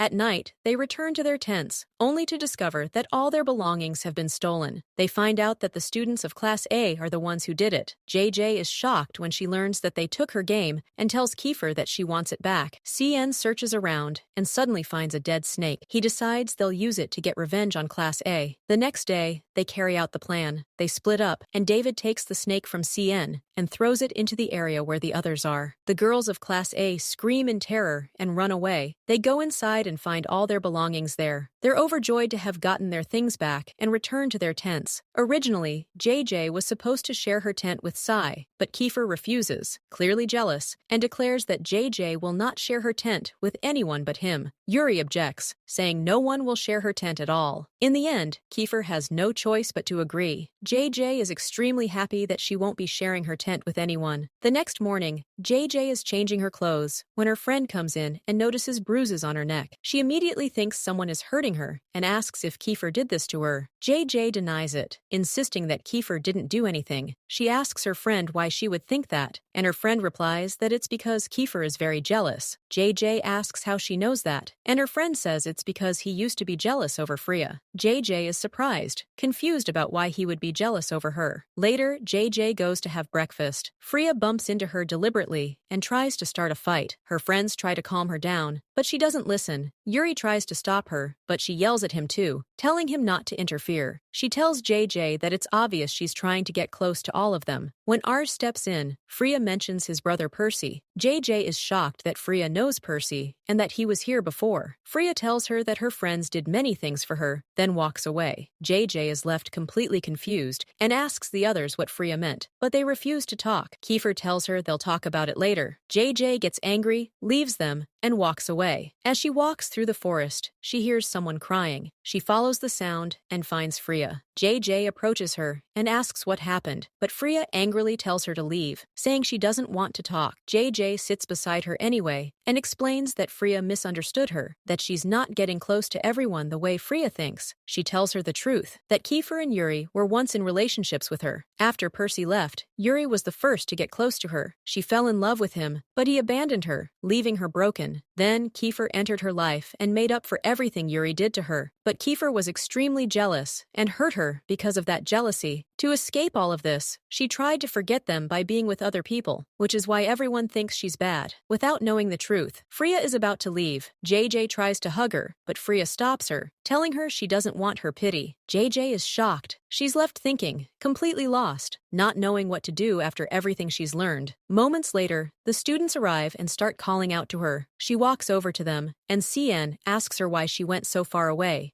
JJ tells him that she wasn't far at all, that she was right there the whole time. They tell her they're heading to the waterfalls to swim for a bit. David looks at her and says that he saw her talking to Freya, asking if they said anything important to each other. JJ denies it, saying they were just continuing their argument. They reach the waterfalls, and everyone starts getting ready to jump in. They call out to JJ to join them, but she clearly doesn't want to. CN tries to pull her in by force, then tells her to take off her t-shirt so it won't get wet. She refuses immediately, saying that's impossible. CN tells her, "What's the problem? I lived with you in the same house." One of their friends threatens, "We'll tell Kefir everything we just heard." JJ yells at CN, telling him that everything he's saying is a lie. He responds by saying that he even knows there's a mark on her back. JJ freezes, thinking to herself that she wasn't born with any birthmark. She asks them if there really is a mark on her back. They check and tell her that there is a mark, but it's not a birthmark. It's a scar, and someone must have hurt her. David adds that it's definitely a mark. JJ is completely shocked. After that, they grab her and start joking around, trying to lift her mood and pull her out of the dark place she's in. When they're done, they head back, only to find Angelo there. The moment he sees JJ, he asks her where she's been. When he finds out she went to the waterfalls, he starts yelling, telling her that the place is extremely dangerous. JJ asks him what he's doing there. Angelo tells her that Cyrus's father called him and said that Cyrus was transferred to the hospital because of his friends. He then asks her directly if she has anything to do with it. At that moment, Cyrus says sarcastically that she must have gone crazy and beaten him. JJ yells back, saying she's not crazy. Angelo snaps at her, asking, "Then what do you call it when you turn like this and hurt people?" They start arguing intensely. Angelo accuses her, saying she's the one who did this. Right then, Kefir arrives and says that he is the one who did it. Angelo asks him what exactly he did, but Kefir says he doesn't remember. Freya tells him that if he has nothing useful to say, he should leave. Angelo then turns to JJ and asks her why Cyrus hurt her. She tells him that Cyrus said he wanted revenge for what she did to him before. Angelo asks why Cyrus's friends hit her too, whether she did something to them. She explains that she didn't do anything to them at all, that they were just normal friends, and she doesn't understand understand why they did that to her. They all leave. Later, JJ and Kefir walk together. He tells her that he knows she wants to talk about something and asks her to say what she wants. She admits that she has many questions, but asks him to promise to answer them. He says he can't promise, but he'll try to answer everything. She asks him directly if he really did those things to Freya. He says yes, and explains that Freya was everything to him at first, and he accepted her just the way she was. But in the end, she didn't love him. She still loved Yuri. He tells JJ that she can't understand the pain he lived with, but explains that whenever he and Freya were together, she was always thinking about Yuri. She used him to make Yuri jealous, until the fight he had with her. JJ tells him that this isn't a good enough reason, that in the end, she's still a girl. Kefir admits he doesn't know why he did it, saying it seems he's like his father. JJ tells him that he's changed, that he's not the same as before. He asks her to believe him, saying everything he did back then was wrong, and that he was shocked by what he did to Freya, and will never do it again. JJ thinks for a moment, and then says, "But you were going to do that to me too." Kefir admits that he was going to do the same to her, because Yuri was involved in the situation. He apologizes to her. He asks if she has any more questions. She says she does, but maybe next time. He insists she ask now. She tells him that Freya said he kept her like a prisoner. He says that was normal, explaining that Freya started acting strangely, and that he kept seeing her with different people. JJ asks another question, saying Freya claimed that Yuri took what he wanted from her, and then left her. Kefir says he never tried to find out the truth about that. All he knew was that when they were together, things were already serious, and he accepted that when he was with her. They walk together. The next day, JJ wakes up and finds herself tied up. She looks beside her and finds Kefir and Yuri sleeping next to her. She's completely shocked and wakes them up, yelling that this is her tent. They start mocking her, saying she was the one who came there. We cut to a flashback. We see that JJ drank until she got drunk. When she reaches that state, she starts acting like a character she once played in a school play. She chases them while holding a knife, declaring that she is virgin, that she needs a virgin to stay alive forever. She runs after all of them while they scream in terror. Someone yells that Iman is still a virgin and should be killed. Iman runs away screaming, saying that Josh is the one who's still a virgin. Everyone runs from her in panic. C shouts that they should burn the witch. Back in the present, JJ remembers everything and feels incredibly embarrassed. They tell her they couldn't sleep all night because they were so scared of her. She apologizes to CN for what she did to him and tells David that she'll never do it again. At breakfast, everyone keeps teasing her, saying the food gives life, but not eternal life. She's extremely embarrassed and tries to change the subject, apologizing, but they won't stop. She finally threatens to throw the plate in their faces, and they immediately shut up. Later, they return to the camp and prepare for the evening. They decide to play a truth game. The punishment is soy sauce mixed with Pepsi. Anyone who refuses to answer has to drink it. The first question is directed at Josh, asking why he still doesn't have a girlfriend. He tells them most of them know he had a girlfriend who died. They comfort him, saying it's been a long time. Then someone asks Yuri why he hasn't told anyone that he's engaged to JJ. Everyone is shocked and looks at Kefir, asking how that's possible when Kefir and JJ are together. Yuri explains that the engagement was between JJ's family and his family, and that neither he nor JJ agreed to it. David asks Kefir if he knew all this, and continued anyway. Kefir snaps at him to stop talking, accusing him of cooperating with Percy. Celix is shocked and asks how he could be in contact with Percy without telling them. Drop asks what else they don't know. Denzel tells him to mind his own business and stick to gambling. At that moment, Josh yells at JJ, blaming her for everything that's happening and saying she needs to get out of the story. CN tells him not to talk to her like that. JJ yells at all of them, telling them to stop and asking if they can see how they're acting right now. Celix apologizes for dragging her into their problems, but JJ says Josh is right. She's the reason for all these fights. The teacher arrives and asks what's going on. They tell him nothing, that they were just talking. JJ goes back to her tent, cries, and falls asleep. When she wakes up, she feels someone sleeping next to her. She thinks it's CN and stares at him as he wakes up. They hear footsteps outside and go to see who it is. It turns out to be Yuri, walking alone late at night. Kefir says he'll follow him. JJ insists on coming with him. They follow Yuri quietly. JJ wants to hide so he won't see her, but Kefir tells her it's dark and no one will notice her. They see Yuri standing with Ella. He asks her if she's meeting Ars now and what she wants from him at this hour. Ella says she wants to talk. He tells her they can talk when they return to school, but she asks him to wait just 1 minute. She asks asks him directly if he loves JJ. He's surprised and asks if she brought him here just to ask that. She tells him to answer. He says yes, he loves her. He tells her that if she has nothing else to say, he's leaving. Before he goes, she apologizes and tells him she wronged him. He's confused and asks what she's talking about. She explains that when they were together, his mother called her and told her to stay away from him, saying she would never allow them to be together. She also threatened that if Ella didn't do that, she would prevent her family from ever entering Korea again. Yuri says he doesn't understand and asks her what she wants. Ella tells him she's always loved him and never loved Kefir. JJ, watching from afar, kisses Kefir, who looks deeply upset and silent. Yuri asks Ella why she's telling him this now. He gets angry and starts speaking in Japanese. Ella tells him she doesn't understand what he's saying. He demands to know why she didn't tell him earlier and why she's saying it now. She tells him she was afraid. Her family was everything to her, and she was scared they'd never return to Korea and lose all their work. Yuri tells her he doesn't believe her. She says Kefir knows the truth too, and that his mother told him everything. JJ starts wondering if Kefir still loves Ella. Suddenly, Kefir calls out to Yuri. They lock eyes. Then Eris appears and starts fighting with Yuri. JJ and Kefir rush after them. Eris is shocked to see Jay with Yuri and starts yelling at Ella. She calms him down, saying she'll explain everything and that she came to tell him the truth. He asks her if she still loves Yuri and reminds her that she once promised to forget him. He reminds her that she begged him to save her from Kefir, afraid of ending up like Freya, and that they agreed she would stay away from Class A and forget Kefir. Now he demands to know what she's doing with Yuri. Kefir holds Ans back so he won't hit Yuri, but ends up hitting him himself. Yuri asks Kefir if he knew everything and didn't tell him. Kefir coldly replies, "Why would I tell you?" and admits that Yuri's mother told him to keep Ella away. Ella screams beside Ars, crying because he won't wake up. JJ tells Kefir to stay and help them, saying she'll go after Yuri. She runs after him. It starts raining heavily. She finds Yuri exhausted and badly hurt. She asks what happened to him. He tells her he wanted to go to her, but couldn't, and fell. She asks why he came out in the rain. He says he didn't know anyone would come looking for him. He tries to leave with her, but the rain is too heavy. She tells him to stay for a bit. He falls asleep with a fever, and she stays beside him all night, listening to his memories. When they decide to leave, she hears a sound nearby. Yuri reassures her and hugs her. At that moment, Kefir arrives and sees them together. Without saying a word, he turns around and leaves. JJ runs after him, calling his name. He's furious, punching a tree, then tells her he'll pretend he didn't see anything. He walks away, leaving her standing there, terrified, confused, and unsure of what to do next. JJ, who is standing beside Angelo, she looks deeply sad, completely lost in her thoughts, remembering what happened yesterday. She recalls how she was searching for Yuri, only to find him sitting in the rain, crying. He told her that he was the one who arranged their engagement. He apologized to her and confessed that he loved her. At that moment, Kefir arrived and saw them together. He told her that he had been searching for her all night. He started crying and said that he would pretend he hadn't seen anything. We return to the present. Angelo tells her that they spoke yesterday with the school's board of directors about what happened, so there is no need for her to worry. He reassures her that he will take care of everything because Aris needs rest. He begs her not to pressure him and asks her to stay away from any problems, even if it's just this once, for Aris's sake. But she is not paying attention at all. He calls her name and asks, "Are you with me?" She answers yes. He tells her that he is leaving now and that his mother will arrive shortly, asking her to take care of Aris. She agrees, and he leaves. She feels extremely upset and says to herself that so many things have happened, and Aris is exhausted. Yet despite all of that, she is still thinking about her own problems. Then she realizes that Aris is awake. She rushes to him and checks on him, relieved, saying how good it is that he woke up. But he asks her to leave the room. She is surprised by his behavior and tells him that she just wanted to check on him. She asks why he is always angry with her, then leaves. Aris is left alone, deeply troubled. He tells himself that he is not angry at her, but he doesn't understand why. He is the only one who remembers everything. He asks himself, "What am I to you? And why did you do this to me?" We go into a flashback. When they were children, they were living together in the same house with her mother. We see JJ sitting and playing with Aris. Suddenly, her mother comes in, hugs JJ, and asks Aris to take the bags she brought inside. She tells JJ that she must respect him and listen to him because he is older than her, like an older brother. She hugs and kisses JJ affectionately. From a distance, Aris watches them and tells himself that he is like her older brother and that her mother is his mother too. But he feels hurt because she loves JJ more than she loves him. One day, Aris is playing with JJ, holding his mother's powder. His mother comes in angrily, shouting at him for playing with her things. She is extremely upset and starts arguing with a neighbor over a man. She tells her that just because her children have different fathers doesn't mean she should be treated that way. The neighbor says she understands, but there was no need for her to smash the man's head into the wall. She looks at her children, pulls the neighbor aside, and says that the man hit her and thought she would be scared if he did that. Aris hears this from a distance. The neighbor asks her what she plans to do now and how she will convince the children. JJ's mother says she will manage and look for another job where she can take JJ with her because Aris needs to start school since he's grown up now. The neighbor asks about expenses, school fees, and new clothes. She suggests that she return to her family's house and leave the children with her mother. She laughs and says she has told her many times that she is not her real mother, but her father's wife. Even though she was kind to her recently, she still can't go back to her. The neighbor keeps trying to convince her, saying that if she was kind, she would accept her, but she refuses, saying that when she gave birth to Aris, her siblings talked about her behind her back, so she left and doesn't want to deal with them again. The neighbor urges her to think again because she desperately needs money, then suggests calling the children's father, who is rich, and bought her the apartment. She starts thinking, unsure of what to do. She notices Aris standing nearby and yells at him, telling him that children shouldn't listen to adults' conversations. He gets scared and goes inside. One day, Aris is sitting with JJ, who is very sick and has a high fever. She keeps crying and says she wants her mother. He comforts her and tells her that she's not here right now. Then she says she's hungry, so he rushes out to buy her something to eat. When he comes back, he finds his mother standing there, yelling at him and asking where he went and why he left his sister alone while she was sick. He becomes very sad and doesn't respond. He's heartbroken because today was supposed to be his first day at school, but because of JJ's illness, he couldn't go. His mother is very harsh with him, constantly yelling and forbidding him from going to school. He keeps crying and begging to go, but she hits him to silence him. At that moment, his grandmother arrives. He runs to her and hugs her, while his mother yells at her for hitting him. This is the first time he ever sees his grandmother. Later, his mother packs his clothes and decides to leave him with his grandmother. He keeps crying because he wants JJ to come with him. Angelo tries to calm him down, telling him that men shouldn't cry. He calms down and asks his mother if she will come back after JJ gets better. She says yes and leaves. He keeps crying after her. After some time, his mother comes back and gives papers to his aunt, telling them that Aris will stay with his aunt for a while. She says she will enroll him in a good school and buy him toys and new clothes because she needs to be with JJ during this period. He gets upset and tells her that she only loves JJ and wants to abandon him because she doesn't love him. She tries to calm him down, saying that's not true and that he's still young and doesn't understand. He runs to his aunt, hugs her, and keeps crying. Later, we learn that Aris used to visit JJ from time to time to check on her, but his desire for her to live with him faded as many things changed. His mother remarried, and they grew up. One day, he goes to see her, and her friends ask who he is. She tells them he is her cousin. He is shocked by this, but then realizes that she forgot him because he left her when she was 3 years old. He is deeply saddened, never imagining that she would forget him and think he is her cousin instead of her brother. He worries about her constantly. He notices that she isn't wearing shoes, so he takes off his sneakers and gives them to her, telling her not to walk barefoot again so she doesn't get hurt. He puts her on his bicycle and notices a wound on her neck. He asks her what it is and whether her stepfather hurts her, but she refuses to answer and says she wants to go home. She runs away, leaving him behind. Later, he notices that someone is watching him and is always present wherever he goes. One day at school, he sees the man again and asks his friends why that man is always watching them. At that moment, his aunt calls him and tells him to come immediately because they can't find his sister. He learns that her stepfather was beating and torturing her. He runs desperately, searching for her in the park where she was last seen, and finds her beaten and broken. She is in shock and unable to speak. He hugs her tightly, full of regret for not telling his grandmother about the wound he saw on her neck before. Later, we learn that his aunt went to the police station and found out that the man who did this to JJ is dead. A doctor examines her and tells them that she is suffering from severe trauma and temporary memory loss. She advises them to take her to a psychiatrist for treatment. The doctor leaves. The grandmother is deeply saddened and leaves as well. JJ complains that her back hurts badly and asks Eris what they did to her back. He tells her that she has wounds on her back. She is confused because she doesn't remember how she got injured. He comforts her sadly, telling her that she will remember with time once she rests. From then on, she lives with her grandmother, and both of them are separated from their mother. They grow up. We see Angelo yelling at JJ, asking how a girl can beat boys with her hands. His mother comes and calms him down. JJ gets furious, leaves them, and walks away. Aris sits there, unable to do anything for her. Angelo goes after her, but Aris stops him and says he will go instead. As he follows her, he hears her talking to someone who asks, "Have you seen my son, Eris?" She looks surprised and asks, "Are you Eris's father?" Eris runs toward her, but finds a man grabbing her, while another man joins in and beats him. They force both of them into a car and drive away. When they wake up, they are terrified, not knowing where they are. The man who kidnapped them comes in and says, "You and Aris look very similar." Aris recognizes him. It's the same man who had been watching him. He leaves them food and tells them to eat, then leaves. We learn that he is Aris's father. This is the first time Aris ever sees him. He always wished to meet him, but not like this. After a while, his father comes back and finds JJ unconscious. He grabs Aris and tells him to leave her alone, but Aris refuses. His father hits him and tries to drag him away by force. Suddenly, JJ wakes up, runs toward them, and pushes him. Aris starts hitting his father, and JJ bites him hard. He pushes her away, causing her to hit her head, then pushes Aris again, yelling at him to come with him. JJ grabs a metal rod and strikes him on the head, knocking him to the ground. Aris moves toward her, but she hits him and starts screaming. He is shocked by her behavior. She looks at the blood on her hands and screams uncontrollably, having a nervous breakdown. She looks at Aris and asks if he is going to hurt her too. She grabs a knife and tries to stab him. He keeps shaking her, telling her that he is Aris, but she stabs him in the stomach, screaming that all of them want to hurt her. Aris collapses, crying in disbelief at what she did. We learn that he stayed in the hospital for a week recovering. He didn't know how to feel toward her and couldn't bring himself to see her after what happened. Later, Yuri, Kefir, and Pierce visit him, relieved to know he's fine. The doctor says he can be discharged next week. They bring him a cake and celebrate his discharge, laughing together. Later, JJ comes to check on him, but he sees her standing there holding the knife she stabbed him with. She leaves. Kefir asks who she was, but Aris says he doesn't know. At night, she comes again to check on him and says she wanted to visit earlier, but there were always people around. He struggles to control himself and avoids looking at her. She asks what happened to his father, because she doesn't remember anything. She moves closer to examine him, but he pushes her away and yells, telling her not to touch him. She is shocked by his reaction. He cries and begs her to stay away from him and never talk to him again. Hurt and devastated, she leaves. Later, Aris is discharged from the hospital and decides to drive himself. His friends worry about him, but he insists he's fine. Kefir tells him that he's been different since leaving the hospital. Aris says he's fine, just hasn't been sleeping well. Heavy rain starts falling. Yuri suggests pulling over because it's dangerous, but Aris insists they must return the car to Angelo as soon as possible. While driving, memories flood back. He grows weak, sees JJ in front of him, and crashes the car. We return to the present. Aris is in the hospital, remembering everything and crying. At JJ's house, her grandmother tells her to get ready because Aris is being discharged today. She becomes very happy. At the hospital, Aris arrives with his aunt, and his mother is there as well. JJ approaches to check on him, but he pulls away and asks what she's doing there. She says she came to see how he is, and introduces him to her new husband. Aris greets him, but the man doesn't respond. His mother confronts the aunt, accusing her of teaching her children disrespect when she's not around. JJ is confused and asks, "Your children?" The aunt tells her to stop because he just left the hospital. Aris tells his mother not to speak to his mother that way, meaning his aunt. His mother explodes, saying he chose another mother. She yells at him, calls him disrespectful, and says that if she had known he would grow up like this, she would never have given birth to him. JJ is shocked. Her mother tells her that she still doesn't know the truth and asks Aris if he hasn't told her yet that they are siblings. JJ stares at him in disbelief. Her mother tells her that Aris is her brother. JJ breaks down crying, completely shocked. Aris looks at her and thinks to himself, "Why did I treat you that way?" JJ walking down the street, completely unable to believe that Aris is actually her brother. Her mind keeps replaying her mother's words, confronting them, asking how they could hide something like this from her, how Aris could be her brother all along, and how they ever thought they could conceal a truth this big from her. As she walks, she remembers their childhood together, the time when they convinced her that they were just cousins. He himself had confirmed this lie in front of everyone, always defending her, always standing up for her. She had been able to influence him, and he always tried to make her grow closer to him. She keeps asking herself whether they ever truly loved her or not, because hiding a secret this dangerous from her was like stabbing her in the back. Tears stream down her face as she walks, crying uncontrollably, remembering everything that happened in the past few days, and the shocking realization that Eris is her brother. We go back 6 days earlier. JJ is lying in her room, which is completely messy. The room had only been organized because of Kefir. He was the one who always kept things in order. She tells herself that she can face everything. Her thoughts drift to what happened at school, to the confrontation with Yuri, Kefir, Ala, and Aris. She remembers following Yuri and how he told her that he wanted her, that he had arranged their engagement together. She remembers the moment he hugged her, only for Kefir to see them. Kefir pretended that he hadn't seen anything at all, but inside, he was deeply hurt. After that, JJ starts thinking about how Kefir has been ignoring her ever since. No matter how many messages she sends, he doesn't reply. She doesn't know what to do or how to talk to him and explain what really happened between her and Yuri, that she never betrayed him the way he thinks she did. Time passes, and JJ finally decides to go to Kefir's house. She's shocked at herself for even having the courage to do this. She has no idea what she's going to say to him. She hesitates for a long time, confused and anxious. In the end, Rin is the one who opens the door. Then Chiron, Kefir's brother, appears, and JJ is stunned, feeling foolish. She asks about Kefir, and Kieran tells her that he's not home. He promises to let Kefir know that she came by when he returns. She goes inside and sits down, her mind racing, wondering where Kefir could have gone. Kieran calls Kefir, who turns out to be traveling. He tells him that JJ came looking for him. Kefir asks him not to tell her anything. He wants to focus on the goal he's traveling to London for. He hangs up, but his thoughts are completely consumed by JJ. He keeps checking her messages over and over, but he doesn't reply. He tells himself that he has to focus on his goal and that she can wait a little longer. We move to 3 days earlier. JJ is with Angelo, not knowing where they're going. She hates surprises, which makes her apologize to him because she knows he's trying to surprise her. Suddenly, Yuri's mother arrives. She's the one who asked to be alone with JJ. She wants to check on her, sensing how nervous and unsettled JJ is around her. Yuri's mother tells her that there's no time left and that they have to start the wedding preparations. She reassures her that Yuri is fine now, that he recovered from the cold he caught during their trip together, and she even offers to let her see him. Suddenly, the owner of the atelier arrives and warmly greets Yuri's mother, speaking to her in Japanese. JJ briefly wonders if he's insulting her, but he goes on to choose a wedding dress for her. Together, they pick out the dress, and JJ goes to try it on. When she sees herself wearing it, she's surprised by how beautiful it looks. She admits that it makes her feel good. Wearing a wedding dress fills her with a strange, warm feeling, but deep down, she doesn't know what to do because she doesn't love Yuri and doesn't want to marry him, especially after he lied to her after she trusted him. She had believed that his family pressured him into agreeing, but now everything feels wrong. She asks Yuri's mother for her opinion, and his mother admits something shocking. Deep down, she doesn't want JJ to become Yuri's wife. She loves her son deeply and is willing to give up anything for his sake. She understands JJ's feelings because she herself once loved Yuri's father, but his family had rejected her. She did the impossible to prove herself to them, and they stayed together until Yuri was born. At that moment, she felt that she truly became part of the family. Yuri was like a blessing to them, handsome, intelligent, and she gave him everything he needed. One day, Yuri introduced her to Ala, a girl she never liked because she wasn't Japanese. She knew the family wouldn't accept her, just as they hadn't accepted her in the past. She was afraid Yuri would suffer the same way. At that time, she spoke with Kefir and made an agreement with him to keep Ala away from Yuri. They began fighting over her, and from that moment, Yuri changed. He dyed his hair, started drinking heavily, and fell into a dark state. Then, Mia appeared in his life, bringing happiness back to him. Yuri's mother decided then that she would do anything to keep Mia with him. As she talks, she cries, saying she only wants her son to be happy and that she can't bear to see him suffer again. She begs JJ to love Yuri. JJ hugs her as she cries, but inside, JJ knows she can't do it. She can't force herself to love Yuri when her heart belongs to someone else. We move to Kefir, returning from Ani. He remembers his conversation with Karen and calls JJ. He remembers telling her that if she ever asked him about anything, he would answer her immediately. Suddenly, Yuri sends him a message, telling him that he can't stop the wedding with JJ and that Kefir should stop interfering. Kefir is shocked. Meanwhile, JJ arrives with Angelo and sees her grandmother. She's overjoyed and hugs her tightly, along with her aunt. Maha offers her a hug as well, but JJ doesn't like physical affection. Her grandmother insists, so she hugs her anyway. Her grandmother checks on her, since they haven't been talking much, and keeps trying to learn more about her life. Then Maha's new husband arrives and gives JJ a gift. JJ becomes emotionally overwhelmed. Her marriage triggers a deep trauma and phobia in her life. Because of that marriage, she had developed a fear that still haunts her. She feels the same fear she felt with her former stepfather. She suddenly snaps out of it when she realizes she's not okay. Everyone rushes to calm her down, trying to change the subject and suggesting dinner. They all leave together, except her mother, who stays behind with JJ. Her mother scolds her for the way she acted in front of her new husband, especially since she's trying to get closer to JJ again. She wants them to be a family again with her new husband, but JJ clearly doesn't like that idea. At that moment, Yuri arrives, bringing flowers for her mother. Her mother assumes he will soon become her daughter's husband. JJ doesn't understand why he's there. Yuri explains that Angelo sent him a message asking him to come meet her mother. This puts even more pressure on JJ as they leave together. Suddenly, another visitor arrives. It's Kefir. The moment JJ sees him, her heart leaps. She missed him deeply after such a long time. She's confused about why he came, especially since people might see them together. Kefir explains that he was in London meeting his cousins about something related to his father, hoping someone might influence him or help them, but they refused, only stepping in when they have no other solution. He asks her if she's okay. She asks him whether he's still angry with her or not. He doesn't answer. He wants to focus, but the moment he finished and arrived, he came straight to her. Suddenly, he hears Yuri inside the house, speaking familiarly with her family. Kefir realizes that Yuri moved without him, and he walks in immediately, shocking everyone. He greets her mother, notes how young she looks, and quickly becomes friendly with her. He's invited to join them for dinner. Yuri doesn't object, even though inside, he can't stand him. Kefir sits next to JJ. They eat together. Yuri pays attention to JJ, and Kefir also focuses on the food. Angelo watches everything closely. They ask Kefir why he came, and he bluntly says he came to see JJ. Everyone is shocked when he says he came just to see her, for no particular reason. When they ask about his relationship with her, Yuri says that Kefir is the best man he knows. Kefir says the same about Yuri, and they begin arguing, especially when Kefir declares that JJ will be his bride. Angelo yells at JJ, demanding to know what her relationship with Kefir is. She nervously says they're friends, but also lovers. Angelo explodes, screaming at them, and no one knows how to react. Suddenly, a phone rings. Kefir is being threatened, but then another call comes about Aris. They're told to go immediately. Everyone panics, deeply worried about him. JJ still doesn't understand what's happening, but her grandmother reassures her that Aris will be fine. She wants to know what's really going on between them. Yuri admits that he and JJ are in a relationship, even though they're engaged. Kefir then openly declares that he loves her granddaughter, JJ. Her grandmother wants to fix the situation, but Kefir intervenes, saying she shouldn't blame JJ. Yuri was the one who pressured her, and they are the real couple. This infuriates Yuri. Her grandmother tells JJ that she must think carefully and choose who she will be with. JJ leaves, unable to believe what's happening. 2 days earlier, JJ goes to class, and everyone is unusually silent. She doesn't know how she even made it through yesterday. She talks to CN, sensing that they're still fighting. David takes her outside to talk. He calls Percy and hands her the phone. Percy tells her he's coming back, but she refuses to look forward to it because it only causes problems in her life. She apologizes, saying it's nothing more than that. She refuses to meet him in the coming days and asks for 2 more days before he answers all her questions, but she's still unwilling. When David gets close to her, she asks him what Percy means to him. He tells her that Percy helped him fix his relationship with his girlfriend in exchange for protecting JJ and keeping her safe. She's shocked and breaks down crying. David moves closer to comfort her, but Kefir is watching them. He rushes over and punches David. JJ pulls Kefir away immediately, Kefir assumes she's in a relationship with David, but she explains that she was talking to Percy and questions why he doubts her. He refuses to let her get close to him. If she does, he might hurt her. He walks away, leaving her in shock, unsure what to do. One day earlier, JJ comes downstairs, thinking about how Kefir still hasn't spoken to her after everything. She learns that Aris has been discharged from the hospital. When he sees her, he's shocked. Her mother hugs him and introduces her new husband, but Aris rejects him. JJ hears her aunt yelling at her children, and she's shocked to learn that they were all gathering together, she and Aris included. Mia yells, revealing that JJ doesn't even know yet that she and Aris are siblings. JJ is devastated that they hid the truth from her. Aris says that even if she knows, nothing will change between them. She asks him how he could accept her as a sister when he didn't even want her as his cousin. We return to the present. JJ is in the street, crying, completely lost, like something straight out of a movie. She walks while crying, trying to pull herself together, encouraging herself that she can keep going. She heads towards school. Suddenly, two men approach her from behind. She collides with them and tries to escape, terrified. She runs until she collapses. People rush to help her and insist she go to the hospital, but she lies and says she's fine, continuing to school despite being injured. When she arrives, she sees Kefir fighting, throwing punches. She rushes in to stop them. Mia reveals that one of them tried to kiss her before. She screams at everyone. Suddenly, Yuri arrives and pulls them away, Kefir warning everyone to stay away from JJ. He threatens them all, especially CN and Celix, but they deny having any relationship with her. Kefir confronts Yuri, accusing him of taking what belongs to him and stealing everything from him. Suddenly, JJ faints. She wakes up and is told that the entire Section E loves her. She tells him not to speak to her like that and to show her respect, but he no longer trusts her. He believes she's playing with all of them, planning to be in relationships with everyone, just to destroy them and separate them from each other. He calls her his friend's dream and drags her away. Everyone follows, shocked. He takes her to Aris and Freya, declaring that she belongs to Aris and her stupid cousin. Aris immediately defends her. She feels a brief happiness. He's her brother, after all, but she remembers how he once saw himself as less than them and wanted to destroy her in the past. That pain makes her break down crying. She pushes everyone away and refuses to let anyone get close. Aris and Kefir challenge each other, tension exploding between them. Time passes. JJ lies in bed, wondering whether she should go back to school after the words that shattered her. She keeps texting Kefir, but he ignores her. CN, Yuri, and Mika check on her. She messages CN, saying she won't come anymore. Her mother arrives and starts cleaning her messy room, telling her to focus on her life. She decides to go to school instead of staying with her mother and stepfather. At school, she overhears the class arguing, saying that he should tell her the truth and abandon the plan, that JJ doesn't deserve this. She walks in, shocking everyone, demanding to know what plan they're talking about, and insisting they tell her the truth. He asks her if she really wants to hear it. She says yes. He looks at everyone and admits that he used her, and that all of Section E knew. She's shattered. He tells her that he made her fall in love with him to take revenge on Eris, and that everything was part of his plan. The entire class knew, including the people closest to her. She breaks down crying, realizing that everything she believed in was fake. She looks at the class she thought was her real family. Through tears, she remembers saying once that no one would ever be able to hurt her again, but now she sees that people still can, especially the one person she thought would protect her, the person who became her safe space, the person she truly loved, the person she believed truly loved her back. She remembers all her memories with him and sobs, realizing none of it was real. CN is the only one who looks genuinely sad for her, and so JJ decides to leave Section E forever. The second season ends here. What will happen to JJ after everything she went through with Section E, and how will she react after discovering that the person she loved the most, Kefir, used her? That's what we'll find out in the new season, my friends. Don't forget to like, subscribe, and activate the bell. If you do that, bye-bye.